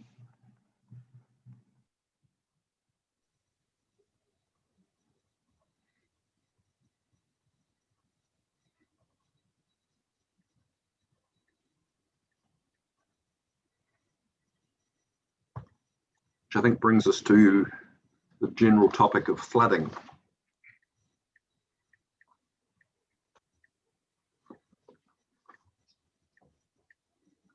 Good morning. I'm Janice Carter. Did you want me to begin? Yes, please, Ms. Carter, just when you're ready. Yes. Look, my topic is the flood hazards and defended areas, and I have relied on quite a lot of technical information from Mr. Rick Leafling from the Waikato Regional Council and Mr. Greg White from DHI. I think they're both on the line, so that they will be giving a 5-minute overview after I give my overview. Thank you. I'm here to answer your questions. As a way of high-level overview, the section deals with maps. The planning maps have high-risk flood areas, 1% AEP flood ponding areas, and defended areas that are protected by a 1% AEP stock bank. And that's the main focus of this specific area that I'm dealing with in terms of this hearing today. As stated in my section 42A report, and the Resource Management Act requires that the district plan gives effect to the Waikato Regional Policy Statement. The Waikato Regional Policy Statement sets specific direction in respect to flood hazards and defended areas, including identification and management of activities in high-risk flood zones, the 1% AEP floodplain, and residual risk areas, which for the purposes of this district plan have been entitled defended areas. In my opinion, these directions have been appropriately considered and implemented in the proposed Waikato district plan.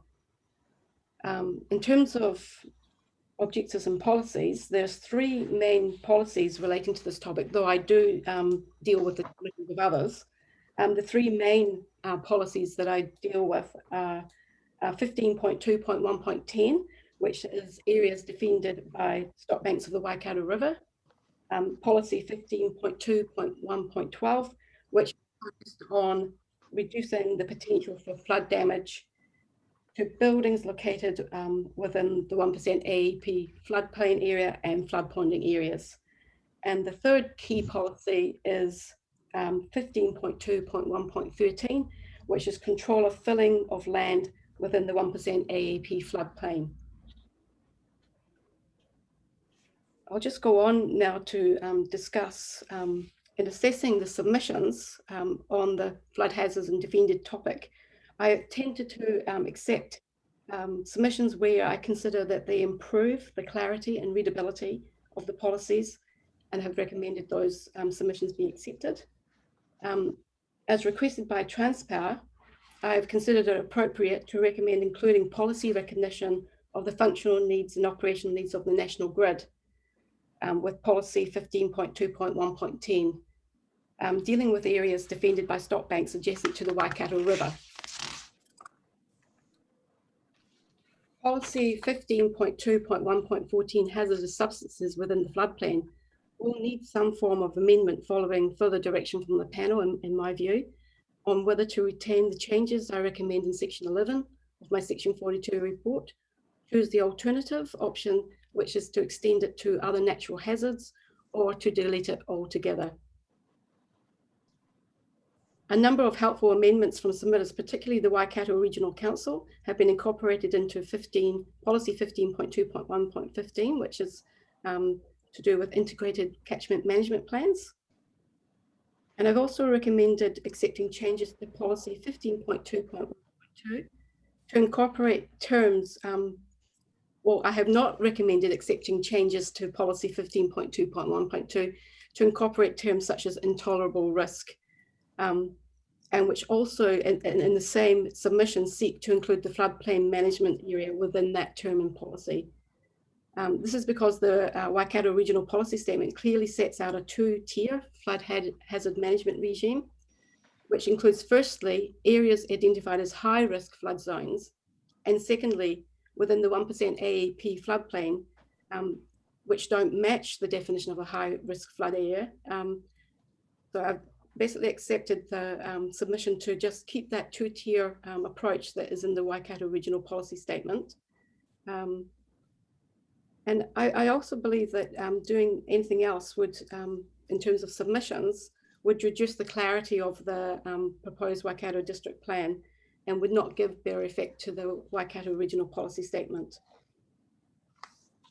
In terms of floodplain management areas and flood ponding areas, the permitted activity rules for the floodplain management areas and flood ponding areas received a large number of submissions.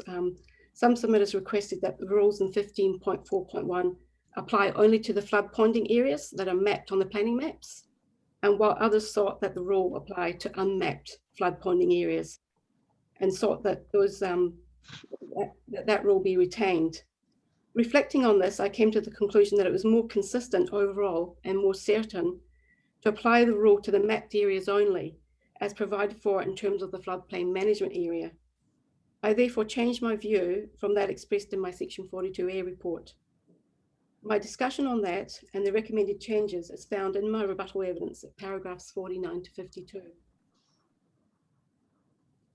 The discretionary activity status of buildings that do not meet the required minimum floor level received submissions seeking that the status be retained as discretionary, but I also received submissions seeking that it be changed to a restricted discretionary activity.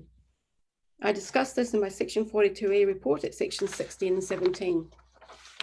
Concluding at paragraph 268, that if the panel was of a mind to direct that the activity status of Rule 15.4.3 D1 should be restricted discretionary, then I consider additional work will be required to draft appropriate matters to which the council's discretion is restricted.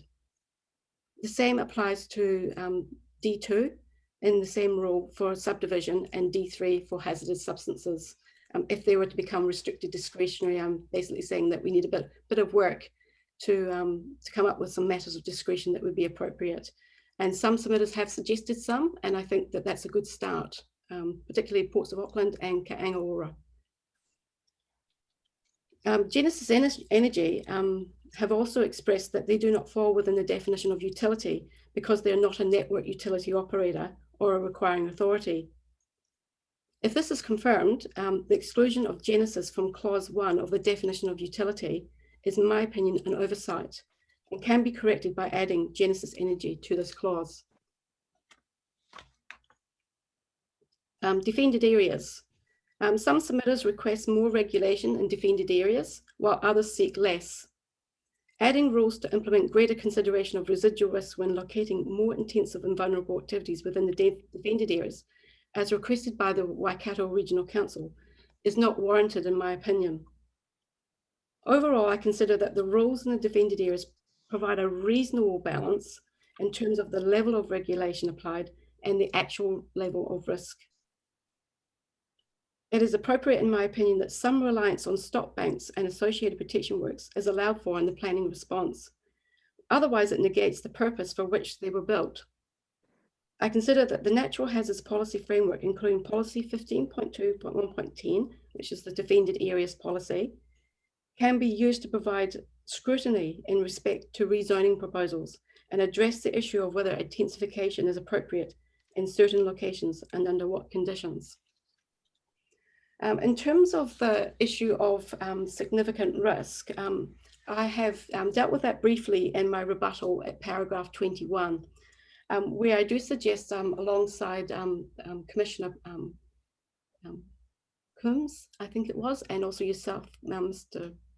Mitchell, that the use of the word high risk could be a better replacement for significant risk if it causes confusion, or the policy probably doesn't need it at all. And I look at the policy for policy 15.2.1.13, I think it is. No, the one after, just hold on a second, I'll just get that. If we look at policy 15.2.1.2, it has the high risk flood, high risk coastal and inundation and erosion in it, but it doesn't use the word significant. And if we were to use that as a guide, the other policies could also be altered to read like that as well, to create less confusion. But also policy 15.2.1.1, I would have no problem recommending that the use of the word high be put in there instead of significant to reduce that confusion. And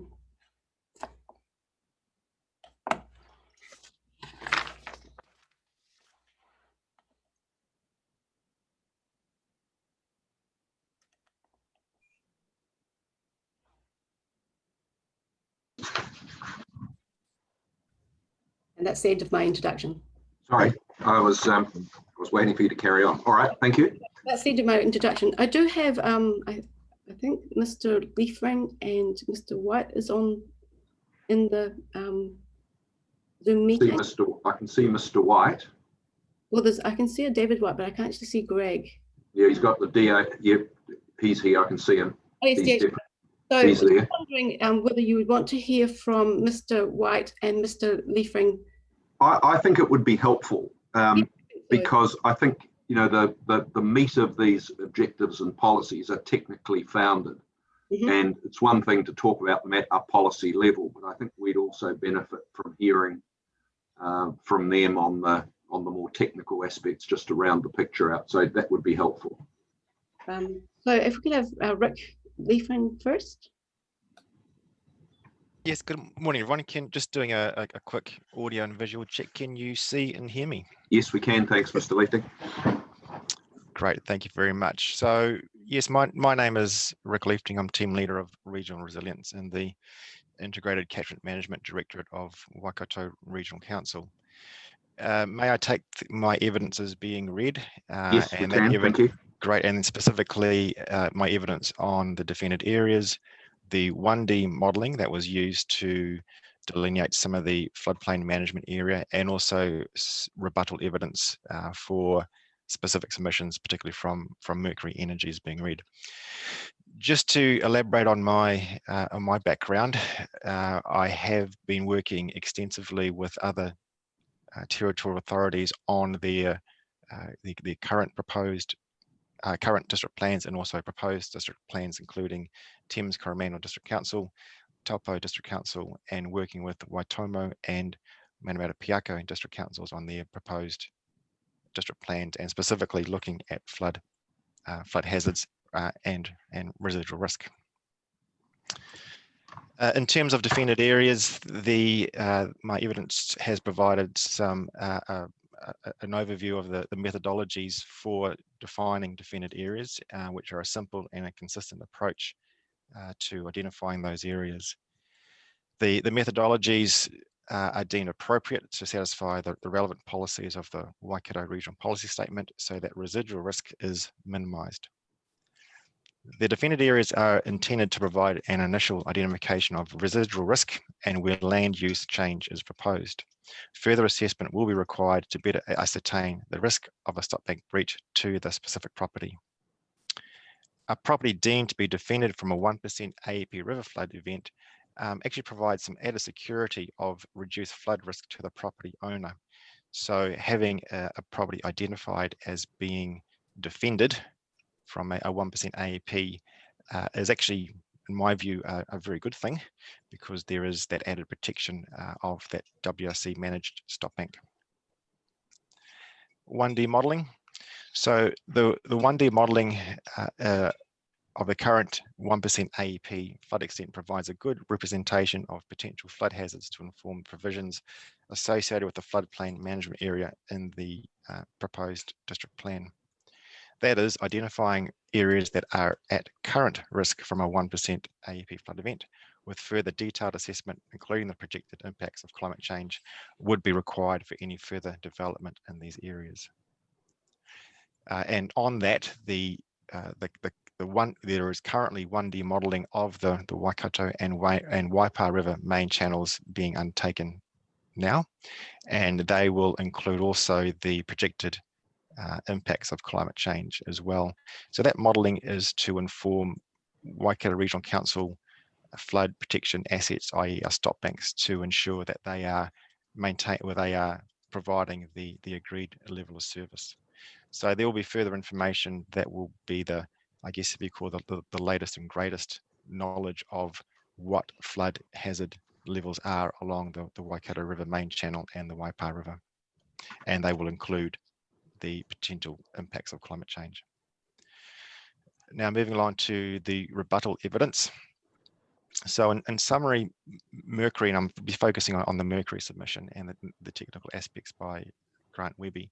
So look, we absolutely agree with the information that Mercury has provided around the 1% AEP level of 7.37 meters RL, and also 8 meter RL as well, which refers to the stop bank crest level of the northern foreshore stop bank of Lake Waikere. Now, there's no argument that the shores of Lake Waikere are susceptible to floods. They are in a WRC managed flood drainage scheme and also part of a flood protection scheme as well. However, the specific use of the 7.37 level and the 8 meter level are not appropriate, in my view, for inclusion as mapped areas within either a floodplain management area or a high hazard flood area. Primarily, that's because those two levels of the 1% AEP is a level that was derived some 38 years ago, and in my opinion, does not conclusively provide the current 1% AEP for Lake Waikere. And also with the 8 meter RL, while it is a design crest level, that 8 meter RL doesn't refer to any specific flood frequency, i.e. 1% AEP or a 0.5% AEP. There's no actual definition of what that 8 metre RL is actually in terms of a flood water level. Now, in terms of further information that will be coming online in the near future, I can confirm that Regional Council will be performing a performance assessment of the Lake Waikere system, which will also include the Whangamarino wetland as well, which is part of that flood scheme. And that's planned for next financial year. So starting from July this year, we'll be working through a process to provide that information. And now the output from that information can be used to then inform both the high flood risk area and also the floodplain management area in a consistent consistent manner as the other mapped high flood risk areas and floodplain management areas. So just finally, just as an overview, in addition to what I've already provided, I think it'd be quite useful to provide some context of information that is contained within district plans, and that it is not the only information on flood hazard and risk that is available. So Regional Council have a regional hazards portal, which contains information on flooding and flood management, particularly where our flood protection areas are and drainage areas are as well. Now that information is freely available, and if so wish, I have it online and I can share my screen if people do want to have a look at that and be guided if that's required. So that portal is provided as a link in LIM reports, and the Regional Council also provides a service to provide bespoke and specific flood hazard information from the public. So we provide what information we do have in particular areas. In relation to around Lake Waikere and in fact the Lower Waikato system, is that for any proposed development within a WRC managed flood scheme or drainage scheme, WRC would be deemed an effective party. So we'd be working quite closely with applicants, and we have done that in the past, particularly with the recent Lakes Estate development, and also the Ambury or Sleepyhead development, which has gone through a zone plan submission earlier this year. So we have a very good overview and a very good system for identifying flood or potentially flood prone or flood susceptible areas, and ensuring that appropriate further information is provided by applicants for specific development to ensure that we have resilient communities and resilient developments both now and into the future. Thank you. Thanks, Mr. Lething. Let's hear from Mr. White, and I think we're probably best to ask questions in the broad. And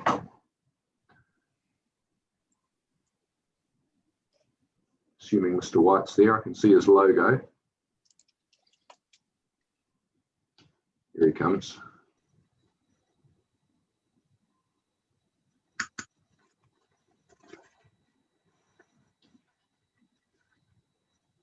You there, Mr. White?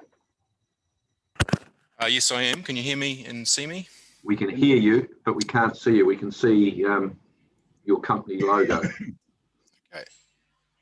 There we go. Now we can. Excellent. Thank you. Thank you. So just introducing myself, my name's Greg White. I'm the Managing Director of DHI. And can I take it that my evidence, including rebuttal evidence, as read? You may. Thank you. Thank you. Start my video. Just a brief overview. So we have company I work for. We have built a flood model of the Lower Waikato for Waikato Regional Council. That model we've then calibrated and validated to 4 historical events, and then basically that model has we've run some what we call design rainfall through the model to obtain 1% flood hazard maps, and what's my area here is on the 2D area, if you like, so the 2D mapping, rather than Mr. Leftling's evidence. So this and then this modelling has been peer reviewed by WRC, but also externally by consultants Tonkin and Taylor. And I guess really in summary, the external peer review found that the modelling was fit for purpose, and that purpose was predicting flood estimates outside of the stop banked area, so for overtopping conditions. That's a very quick overview, but that's all I was going to say for now. Thank you. All right, thank you very much, Mr. White. Let's see if the panel's got any questions. Mr. Fulton? Yes, just one to Mr. Leffing, just clarifying it, is all the defended area, is that all rated? It's the defended area that you refer to is all rated? Is that codifying being in that defended area? Correct, and that was again to provide some consistency where people who are rated, i.e. they pay for the benefit of a WRC flood scheme are rated, and we've used that same data set to identify the defended areas, correct? Okay, thank you. Thanks, Mr. Fulton. Ms. Gibb? Yes, thank you, Mr. Chair. Mr. Lefting, did I hear you correctly? Are you saying you are still mapping some of the 1D mapping now along the Waikato and Waipa rivers? Are you you're doing another go at it? Is that what you're doing? That's correct, and timing's everything in these things, and we all know that the cycle of these planning planning cycles and other cycles sometimes don't match up, and so the modelling that we're doing at the moment is part of a maintenance of our flood protection scheme. So the information will inform our flood protection schemes, i.e. our stop banks. So the modelling that's being undertaken at the moment will be compared to the modelling that was done as part of the Waikato District Plan work, to compare the two. And like we're thinking there's probably not going to be a lot of change there, but if there is, then we'll need to have an assessment with Waikato District in terms of the appropriateness of perhaps rerunning the 2D modelling in certain areas to ensure that we are providing the latest and greatest information. And I think that's a very good point to raise also, is around the fact that the definition or the identification of the 1% AEP is just a snapshot in time. And so with the modelling, we use the best information we have, both in survey and technical abilities, to try and recreate the entire Waikato River and Waipa system in a model. Now, obviously, over time, things change, where the river's quite dynamic, bed levels change as well. So from a flood protection perspective, we do need to review our level of service and the flood frequencies used to define our design crest levels. And we normally do that about every 10 years. With the Lower Waikato and the other models that we have, we are moving to more of a living model approach. So we'll be updating our model and potentially the 1% AEP periodically over the maybe every 2 years, to incorporate the latest information that might come to hand, both in terms of the changes in the physical environment, but also potentially our understanding of what the projected impacts of climate change may be as well. Yes, and that's what I was thinking about. If we have maps in the plan, we have to highlight, people need to check the latest mapping through your portal, and because we have had a lot of submissions on people already challenging the mapping now, so that will only confuse and continue, I would have thought, over the term of the plan, but it's just something for us to think about, I believe. So thank you so much. Thank you. Thank you, Ms. Gibb. Ms. Sedgwick? I have no questions, but thank you for your clarification. And I think the phrase you used, a snapshot in time, is probably a very accurate one that is perplexing us all. Thank you. Mr. Marg? Yes, kia ora, Mr. Lifting. Just going back to the section 32 in relationship to, I don't know who's best to answer, Mr. White or yourself. I noted that there was some concern around the flood event simulation, and you just referred to getting the most up-to-date information. But in section 6, they showed a weakness in the modelling. Are you able to elaborate what was meant by that from Tonkin Taylor? I might hand that over to Mr. White, but I can supply some further information if required. So I'll take it over to Greg. Thanks. Yeah. So yeah, I mean, like any, I mean, models are built with for a particular purpose. They don't answer all questions, and I guess that's what this is referring to. So what it's about understanding what would happen when the river floods overbank, and where that water would go, rather than the drainage, local drainage, if you want to think of it as local drainage or tributary, well, sorry, local drainage outside of the stop banks. So it's the flooding mechanism, if you like. So that's what this model can predict, and that's what the Tonkin and Taylor put in their peer review. Yeah, does that make sense? Yeah, I think so. And just going back, I heard, like getting more updated information to be more relevant instead of the 38-year gap, I guess, or the mapping or the data. Just thinking back to the data that was used for Hinawai through to Huntley through to Hinawai in 2007, 8, and then 1987 to 1994 data from Ngaruawahia. Again, is this, from a data perspective, relevant still when you consider the amount of, I guess Mr. Leptinger would know this, a lot of the works that have been done in relationship to the main stem of the Waipa and willow removal has occurred over the last 5-10 years. That consideration now versus the past, is there an impact or an effect around water flow?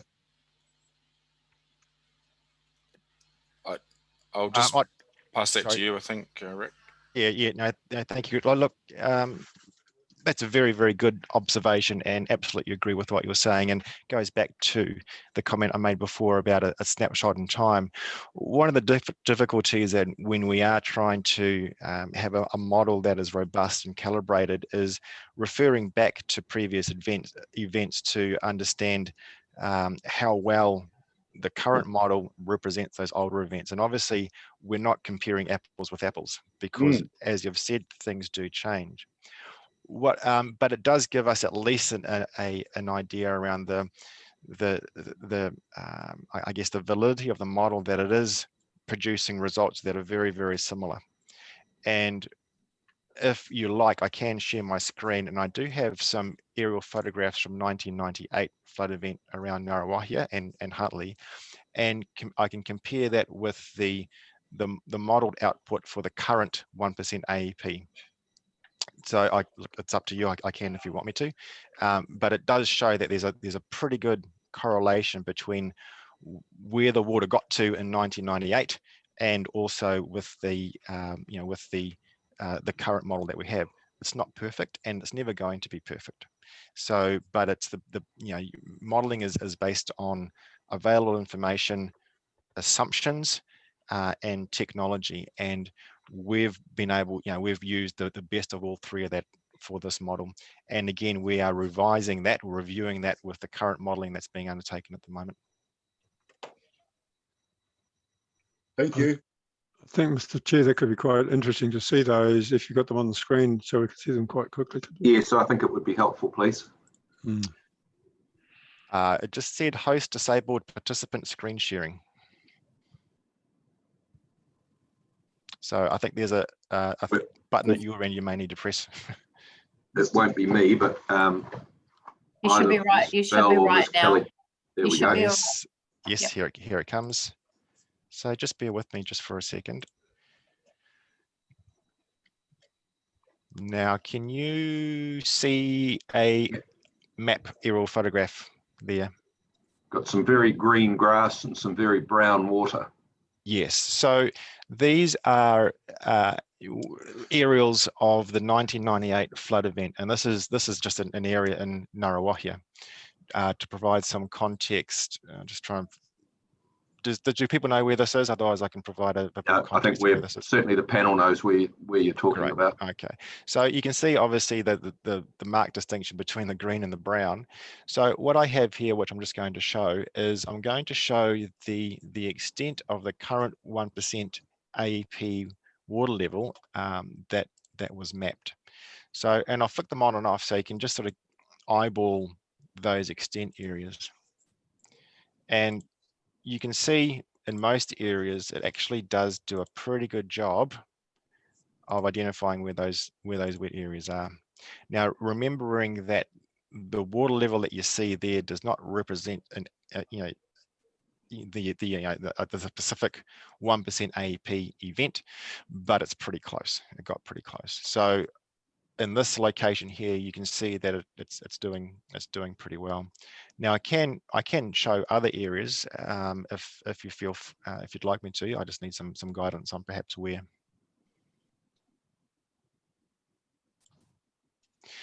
Just to also perhaps a bit of a heads up. So that's the current.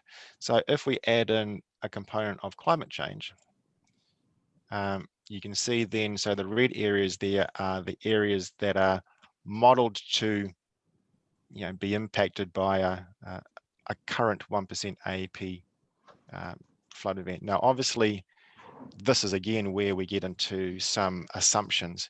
And what by doing this modeling exercise with climate change is that the big assumption is that the river system will stay exactly the same as it is now in 100 years' time.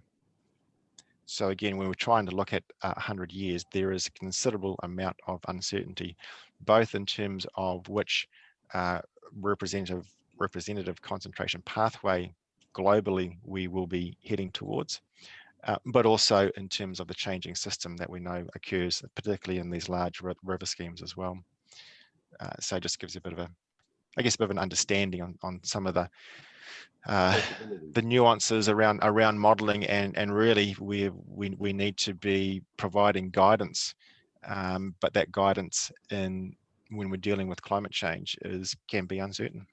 Mm-hmm. Does that include, when you say effects of climate change, is that rainfall only, or does that also make some assumptions about sea level rise and backwater effects associated with that? For this modelling exercise, in which the northernmost boundary was Ahiniwai, or just north of Huntly. Yes. So it was deemed at the start of this project that the impacts of sea level rise and the backwater effects were unlikely to significantly impact this area. However, for the modelling work that we're doing at the moment, which will extend right down to Port Waikato, is definitely the impacts of sea level rise will create backwater effects up the river. And so we'll be at the moment we're just trying to figure out the best way to do that, because obviously the combinations of sea level rise and rainfall amounts and the different amounts that we'll be looking at in terms of the scenarios, you start to get quite a large range of scenarios. So we're just trying to work through the best way to do that at the moment. Thank you. Very helpful. I'll be guided by the other panel members whether that screenshot is sufficient to explain things, or would you like some more examples? Mr. Chair, can I just ask the question about the model?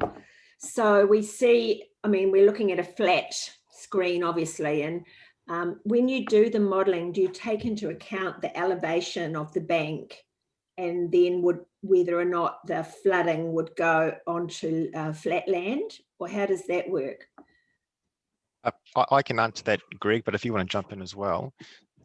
So yes, it does. So when we're doing the modelling, both the 2D and the 1D modelling. So the 2D modelling is a 2D representation of ground levels. So it does take that into account, and the flows over those ground levels as well. And that's based on the most latest LiDAR information. For the 1D modeling that we're doing at the moment, while it's only 1 dimensions, the model still takes into account the land elevations either side, and that includes stop banks. So where a water level is likely to overtop a stop bank in a 2D model, it will be shown in the model. Okay, does that help? So yes, it does help a lot. Thank you for that. But so the maps that were sent out, this might be a council question, planner question. The maps that were sent out to the properties that were affected, and many have submitted. Did those maps take into account the 2D information for the elevation? I can answer that as well, but feel free for Janice to come in. So that the information, the modelling information was provided from DHI to Regional Council, and Regional Council passed on to Waikato District Council. So if there was overtopping of stop banks, that would have been identified in the flood extent. I can say that for the current 1% AEP, that there was no overtopping of WRC stop banks that had a level of service of a 1% AEP flood event.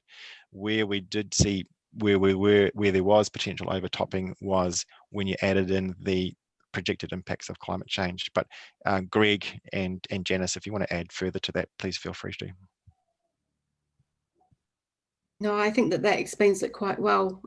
Perhaps the question is more to do with the difference between the model outputs that we got for the 1D and submitters that are in the 1D area, and the model outputs that are in the 2D area, the submissions that we got from people in the 2D. So perhaps if you could explain that from a technical point of view, that would be quite helpful. Can you just explain that again? The difference between a 1D and a 2D, was that? Some of the submitters are located in the 1D modelling area, and some submitters are located in the 2D modelling area. And I'm just wondering whether it would be helpful for the commissioners to know what the difference is in the modelling of those two. Sure. Look, and I think that was in my initial evidence. I provided a table that showed the nuances between the 1D and the 2D. And I think the biggest difference, apart from the timing of the actual modelling, is that the 1D modelling that was undertaken in 2009 did not include any allowance for climate change. So the 2D modelling that was used in the floodplain management areas, that does include climate change. So that's a bit of a nuance in the two, and I can't remember the exact number of submissions, but I would suggest that those submitters that are in the floodplain management area that utilize the 2D modelling, which includes climate change, they are probably seeing flooding that may seem more than what they would expect or have seen in the past, because it does include climate change. Thank you. Mr. Cooney. Yes, thanks for that. You answered one of my questions, was the building into your model climate change, and I think your evidence, Mr. Leftin, is that for a portion of the river, I think it's between Huntley and somewhere else, you did build in the climate change or 3D calculations. Is that right? Can you just give us a bit of it's only for a limited part of the river, isn't it? Yeah, it is. And look, I can, if I am still sharing my screen, aren't I? Yes. So perhaps to help with that, if I just make some changes here. No, I don't want that one. I'll just turn off the aerials. I'm going to turn on. So this is the modeled extent, including climate change. So that's the red area there. Now I'm just going to turn it on. I'm pressing the wrong buttons here. Let me just zoom to this area. Zoom to layer. Now these are big data sets, so it takes a little bit of a while to to load up. So if you can just bear with me. So what I'll show you is the 2D extents, which include an allowance for climate change. So there we see here, if you can you see that on your screen? So if I just put my pointer here, so we've got this area here, which is actually outside the Waikato district boundary. We've got this area here on the Waipa system, and then we follow up through the river and up to Ahiniwai, up through here as well. So we're then, and I will just show.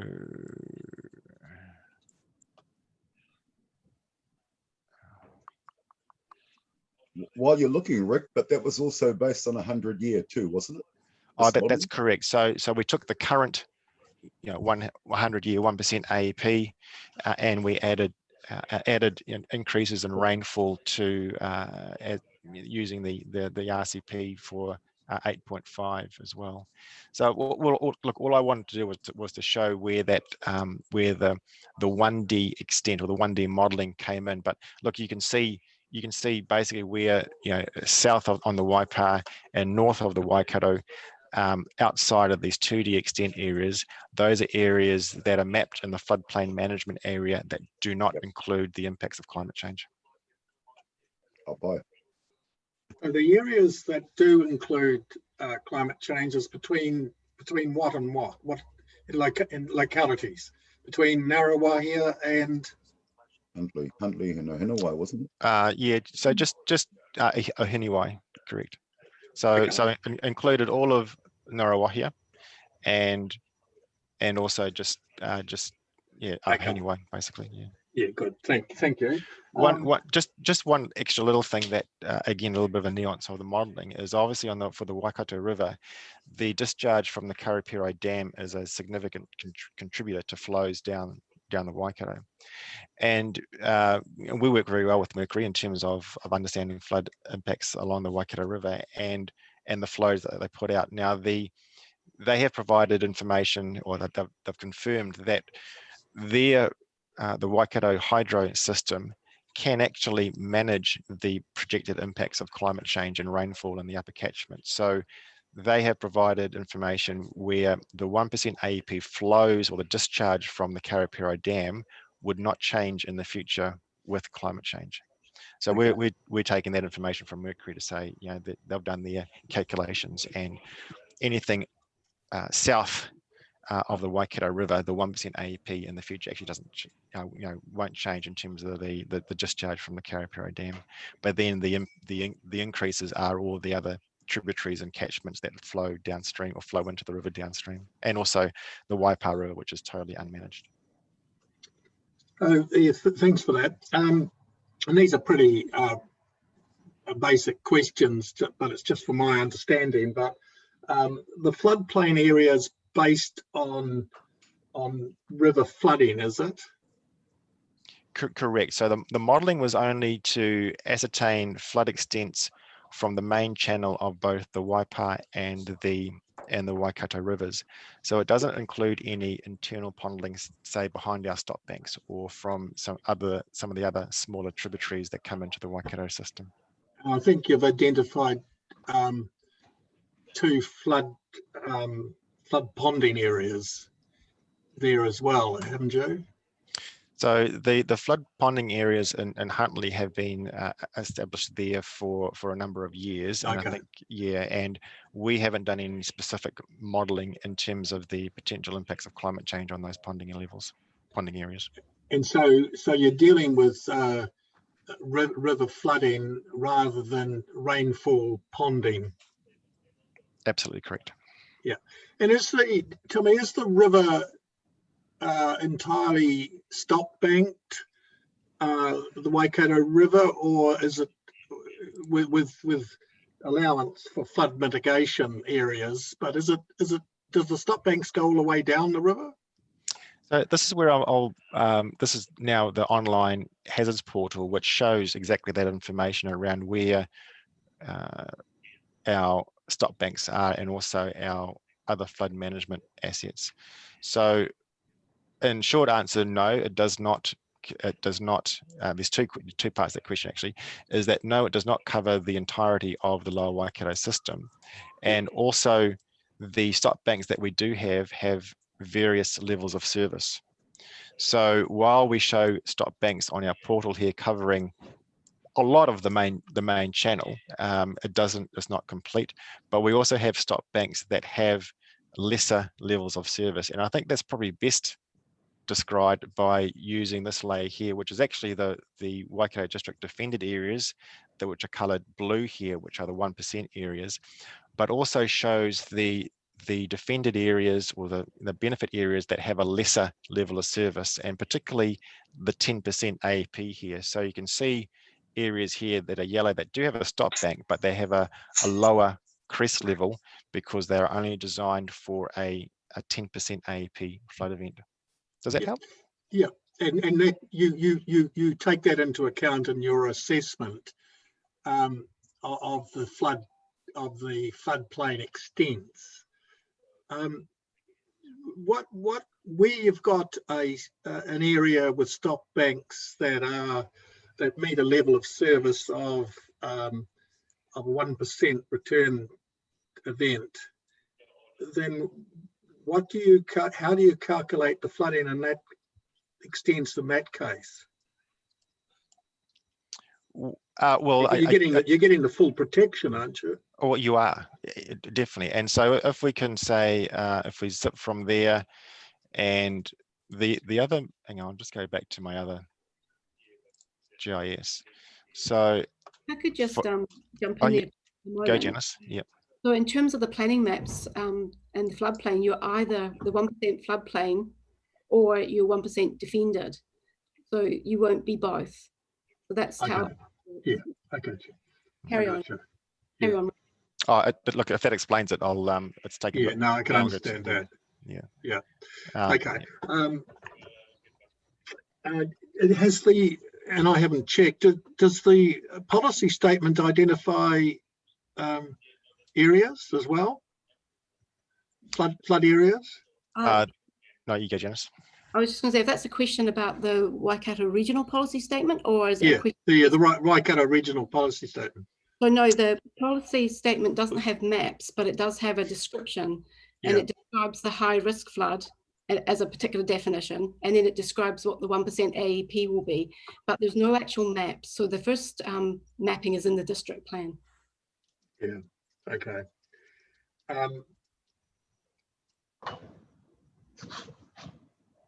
I think Ms. Carter,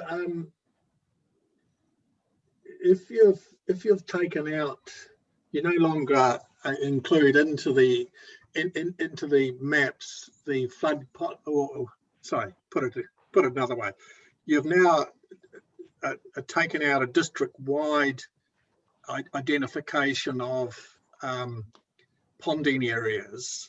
And the only ponding areas are the two that we discussed earlier. Is that basically what you're recommending?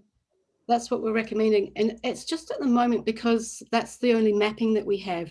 And I think you probably read the evidence where some submitters said that we shouldn't be using the flood ponding areas that are not mapped and trying to capture them by the definition. Yeah. And if you've got a 1% flood ponding area, you're going to get captured. And I did have a look at that, and I had to in the end agree that it was inconsistent. Yeah. To actually have that distinction with the flood ponding areas. Currently in the plan, I think there is an inconsistency. So making it the same as the floodplain area, where you've only got the rule applying where it's mapped. Yeah. Where it's mapped. You are caught in a general way, though, aren't you, by the subdivision, the general subdivision consideration of looking at natural hazards. Absolutely. So you've really only got quite a narrow area where you're missing out on being able to look at it. Yeah. So just looking at those general references, and we won't spend time going through it, but just my look at those general references, it refers to natural hazards often, and it says including liquefaction and fire risk and that type of thing. But I just wonder whether, and you might want to give it some thought, whether the the reference to natural hazards should also include including flooding, because it I know flooding's incorporated into natural hazards per se, but it just spells it out clearly.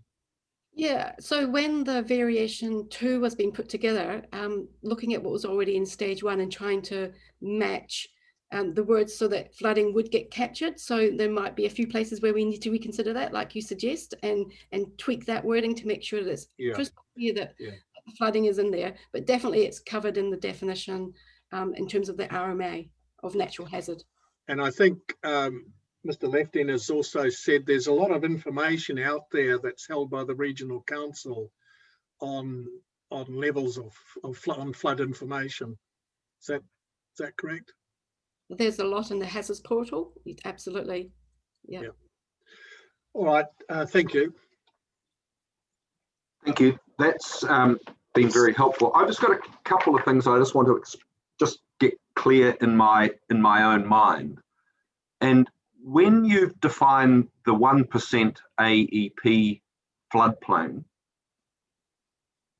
that's based on a no climate change scenario rather than a climate change scenario. Is that correct, or have I got that wrong? I think the best way to explain it is that the 1D part of the floodplain management area has not got climate change. Yes. But the 2D part, that most intensive part of the development in the valley between Huntly and Ohinawai, does. Ohoratu and Hinuai, yes. Does have the climate change added. And the best place to find a quick explanation of that is actually paragraph 10 of the introduction. Yeah, I'm just looking at that's what I'm looking at. Yeah, so that basically says that Horatu to Ohinawai, that's where the climate change has been added, and that's because of the modelling that DHI have done, the 2D modelling that's been done by Greg, and he can probably explain about how that came about with the climate change. Well, no, that I'm not. I mean, it is what it is. I guess the question I've got is that when you then look at the high risk flood area, that's defined as I understand it, where floodwaters get 1 metre deep and velocities are 2 metres per second, and you've defined that as being an intolerable risk. What's the sensitivity of the lines on the maps to those numbers? You know, like if 1 metre and 2 metres per second became 0.9 metres and 1.9 metres per second, does that change the flood map dramatically or by very little? In other words, how sensitive are the results, especially in the high risk flood area, to how it's defined? I think that's a question for Greg in terms of the assumptions in the model. Is he still here? Yes, I am. Yep. Yeah. Have I explained that clearly enough? Yeah, you have. I think. I mean, you know, the model is sensitive to these things. Of you know, it's. I mean, we're looking at a few things. You know, we're looking at depth and velocity, and that's calculated.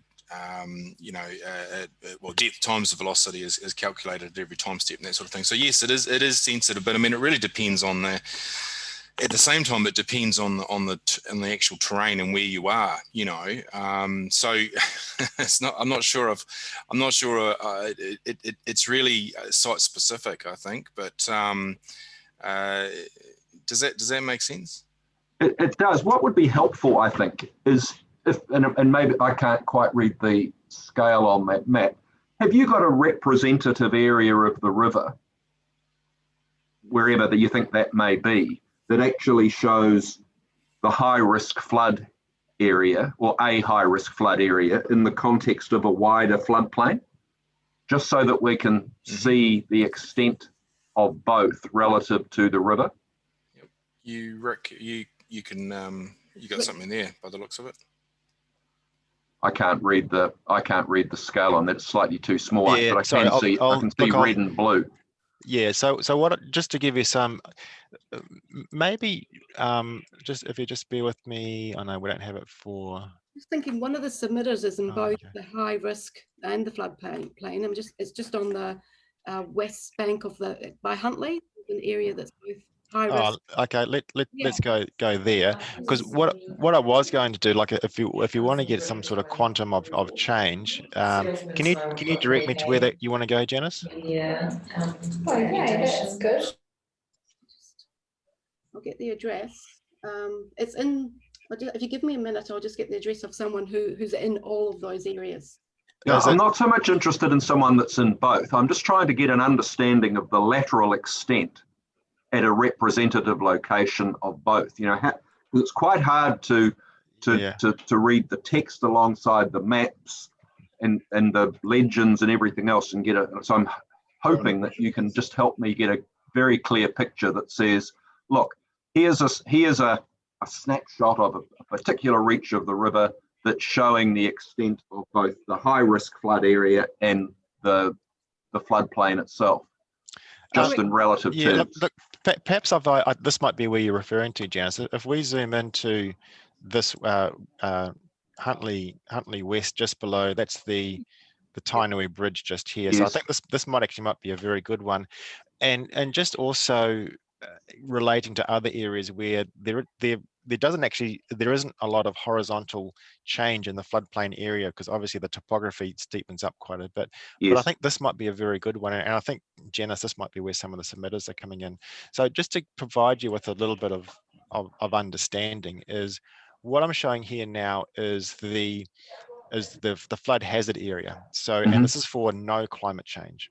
So the red area is areas that are deemed to be high, and that's based on the hazard classification of, you know, as you said, anything greater than 1 meter or faster than 2 meters per second, or the combination of depth times velocity. So you can see here, you have this here. Now, to provide you with then some context, if I then do a very similar, now I'm just going to change the colors so it looks a bit, oh no, not going to do that. High. So I'm going to make this red again, or reddish, and the blue. So I'm just trying to make the colors the same. So so this is, here we go. Just wait for it to do that. So this is then the change in the hazard when you go from no climate change to using the utmost climate change component, which is the RCP 8.5. So if I click this on, no, click that one on, and then this one, get rid of that one. There we go. So blink if you missed it. You blink if you missed it. So I think that the biggest one, if we just look at the red areas, and look at the change in red areas, and what I'll actually do, I'll go the other way and I'll turn this one on and off. So oh no, I pressed the wrong button again. This one.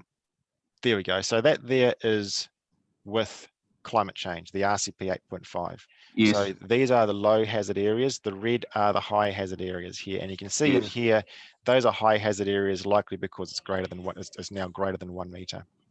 So if you compare that to the current, which is that one there, so you can see here and I'll turn this one off. So that's a current. So you can see if we look at the blue areas, and this is where the floodplain management area changes with climate change. So currently that's the 1% AEP extent with the blue area. And if we put in climate change, you can see that floodplain area increases inside. And that's solely due to increases in water level, obviously, but also the fact that the topography is such that it's quite low lying, quite flat, and you get that that inundation. Now, can I just make a point here that so if you're using this and comparing it with the planning maps, it's this area that Rick has switched on now that has been mapped for this area. So that large blue area is the 1% AAP floodplain that's what I was trying to get. That's what I was trying to understand. Okay. Yeah. Okay, that's helpful. Thank you.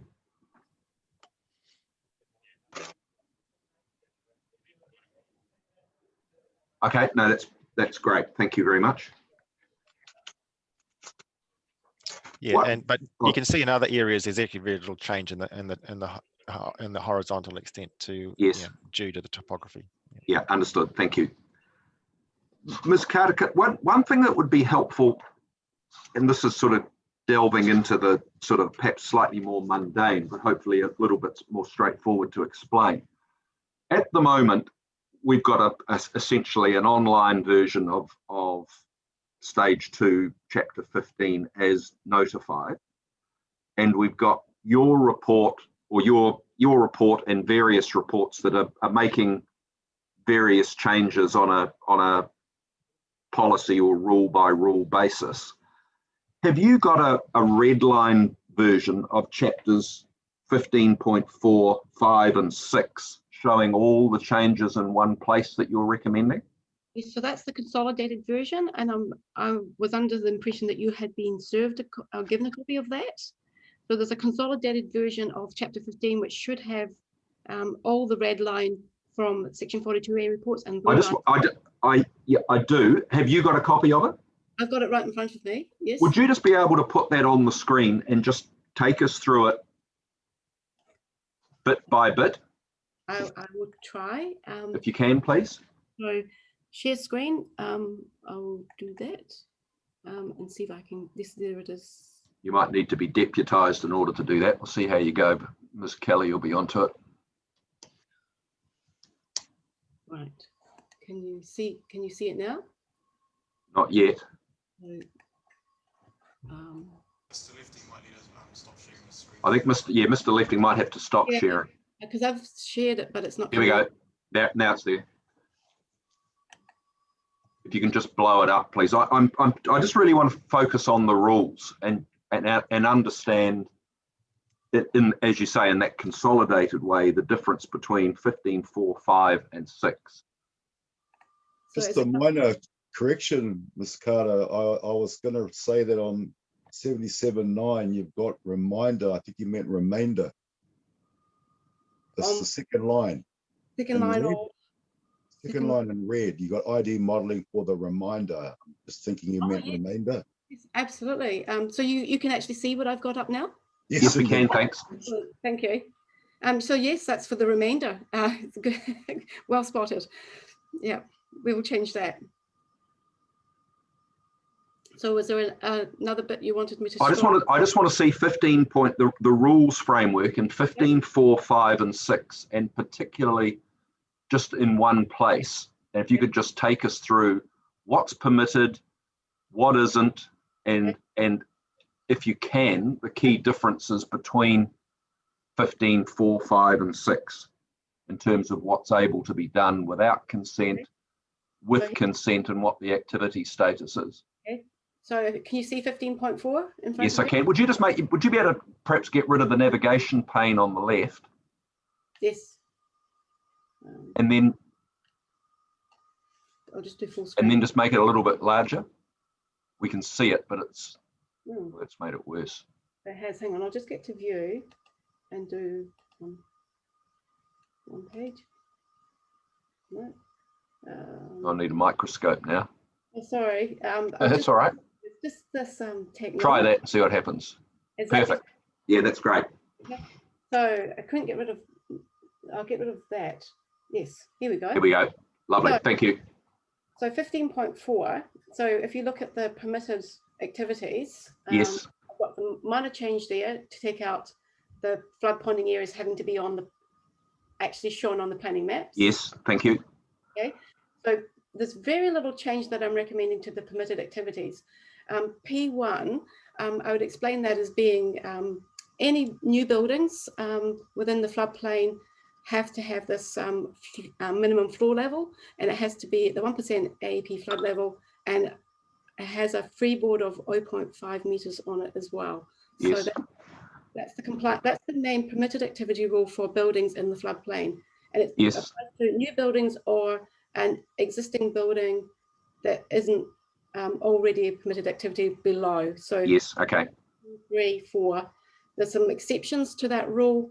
Yeah, I don't think we're too bothered. I'm not, for the purposes of this, I'm not bothered about you know, minor things. But and then here's the first change. A submitter requested a bit of clarification about the whether the earthworks were over the whole site or whether they were just the part of the floodplain that was mapped.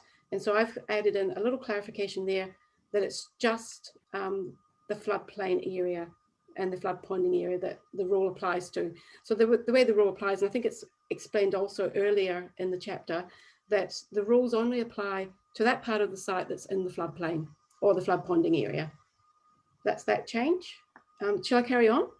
Yes, please. I mean, and the reason I'm asking you to do this is that we have got the consolidated version, but it came through yesterday evening. Yes, okay. And that's not a criticism of anybody. It is what it is, and it's very helpful. Okay, but so I think it's going to benefit all of us and possibly the submitters, yes, just for you to take us through it while we're all here. That's fine. So 15.4.2 is the restricted discretionary activities. Yes. Again, the flood ponding area has been confined only to the planning maps. Yes. I've taken out, it was Mercury requested that this application arising from this rule shall not be limited or publicly notified. So in other words, if you're a restricted discretionary activity, the council can make a decision now to notify that to neighbours or to publicly notify it by taking that piece out in reference to the restricted discretionary activities. I don't recommend any changes to the discretionary activity rules, so that retains buildings that can't meet the minimum floor level are currently sitting as a discretionary activity. Subdivision, other than those exceptions there, full discretionary activity, and a hazardous facility, which is an issue that we will probably be talking about further, is also retained as a discretionary activity. Can you just explain to me why they need to be full D1? Why does that need to be full discretionary when the only rule that's being breached relates to floods or flood levels? Well, in terms of explaining it, it could go either way. It could become a restricted discretionary activity, and the only concern I have at this particular point is that have we captured in the submissions and with the relevant submitters all of the matters that we would want to change to for restricted discretionary activity for a building that doesn't comply with the minimum floor.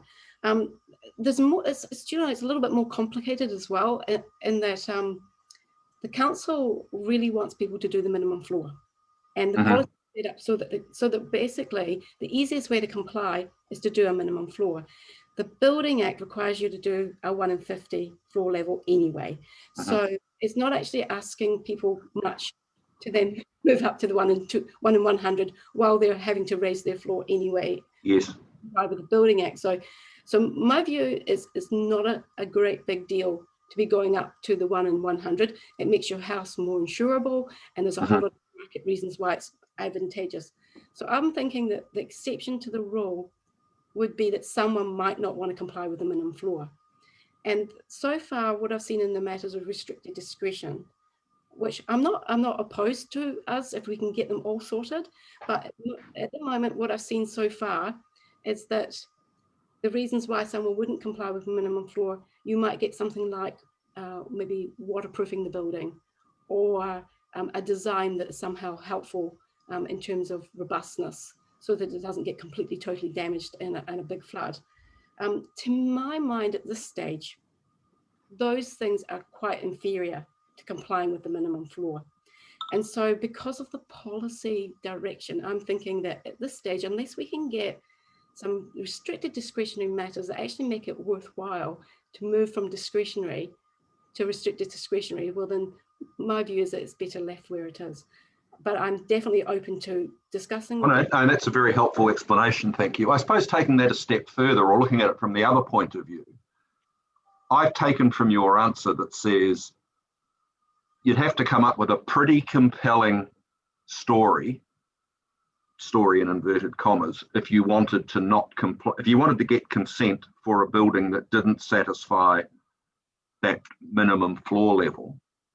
So why wouldn't you make them non-compliant instead of, and say, if you've got some really clever design that you can build a sort of a submarine house or something, you're probably not contrary to the objectives and policies. But I suppose the question would be, are you giving people false hope under discretionary activity status? That's a good question. And it was non-complying in the previous plan. Other councils have gone on the other way and said, look, we will give you that hope that you can do something that to the minimum floor. So this is a, if you like, it's a halfway house. It's basically sending a signal that, we want a really good reason, like you said. Okay, no, that's helpful. Thank you very much. Can you just, can you note, before you do, can you just go back up again, please? So you've got discretionary. Now, what's above discretionary? Go back up. You got that restricted discretionary activity title should be above what's above that, isn't it? Shouldn't it be above there? Yeah. Yes, it's out of It's out of order. Yeah. Yeah. Okay. Thank you for that. Carry on. So the high risk flood area. Yes. Now, what I've added in here as a result of submissions from the utility providers is made it more consistent in terms of the wording to allow construction, replacement and upgrading of those, those telephone communication lines, poles and cabinets, which actually don't get hugely affected by floods. And if they do, they're easily replaced. So they're quite robustly built. So we've put in an exception in there to allow them to be a permitted activity in the high risk flood zones. Why haven't you put in infrastructure in there? We have done exceptions for utilities, and what we've done is we've tried to do a subset of infrastructure that we think would be more robust and be able to cope with the high risk area. So if you look at the definition of utility, it includes a lot of infrastructure, but it doesn't include some bigger infrastructure facilities that we may expect them to comply with the minimum floor level because they fit within the definition of a building. So we've tried to keep it to things that we think, one, the utility providers onto it in terms of electricity providers, they're in the flood zone. That's why they're there, they're hydro. So the list of activities in the utilities definition is intended to give them the if you like, an exclusion through this set of rules because we think that they're more robust or they've got a better methodology for predicting floods and building robustly and resiliently, or they're the types of facilities that don't get affected as much, like they're underground. For example, underground power lines don't get affected. So we try to make sure they don't have to go through this passage, if you like, and be non-compliant. So if I've got a road that's it's infrastructure and it gets affected by in the high flood area, I can't repair it. I think roads are included. Okay, all right. You find they're included. Yeah. I'll carry on. Yes, please. Yes, so next change is under restricted discretionary activities, very minor change to make sure that that that extra 3 that I've got here for the activity, just picking that up as a consequential. But yes, gotcha. Yes. Moving on. So for discretionary activities, there's just a minor change in here, which it just made the rule make more sense. So under 1D1, subdivision that creates one or more additional vacant lots, there's a situation there where the additional lots are partially within the high flood risk area, and each additional lot contains, and it said a net site area, and it actually didn't make sense. So one of the submitters requested that it should be just an area capable of containing a complying building platform. Okay. And I think with that, I think net site area confuses it because it then brings in issues of whether the access is included or not included. It just is a lot cleaner to have just an area, which I think was carrying over. So moving down to non-complying activities, that's a very minor change from the fire and emergency services. Under the NC3, we've just taken out the S to make it more consistent with the definition. Then moving down, so this is a submission from Heritage New Zealand, and I've added that in to. So we're in the defended area now, aren't we? Yes, apologies. Yes, we've gone into 15.6 and we're in the defended areas. And for the restricted discretionary activity, there's quite a lot of matters of discretion there. Heritage New Zealand came in and said, well, what about the effects on heritage, historic heritage and sites of significance to Māori? And going back, looking at the policy on the defended areas, that's 15.2.1.10, it is very broad, and I saw no reason why we couldn't add in a consideration of the effects on historic heritage. Okay. So I've added that in. For discretionary activities in the defended areas, changed there. The utility providers came in with a request in their submissions on this in terms of that 50-metre corridor next to the stock bank. And I spoke to Mr. Leifing might have a comment about this. So I spoke to Regional Council about whether it would be enough for the utilities to just get their approval to be locating near the stock banks. And their view was that yes, the utilities that have the approval of the Regional Council could go in without having to go through a discretionary consent if they got the written approval. So it's just basically reducing the level of regulation and the need for consents for those utility providers who get the approval from the Regional Council. Okay. Look, that's been very helpful, thank you. And I just say that for when we get to the coastal hazards after lunch, it would be very helpful if the authors of that report could do a similar exercise to the one that we've just gone through as part of their presentation to us, just so that we can see everything in a logical story. And if it was presented as clearly as this one has been, that would be a really huge assistance to me in particular. Thank you. Let's just see if there's any more questions from the panel on this topic. Mr. Cooney, is there anything further from you? No, thank you. Mr. Marg? No, thank you. Ms. Sedgwick? No, thank you very much. All that's been very, very clear and helpful. Mr. Fulton?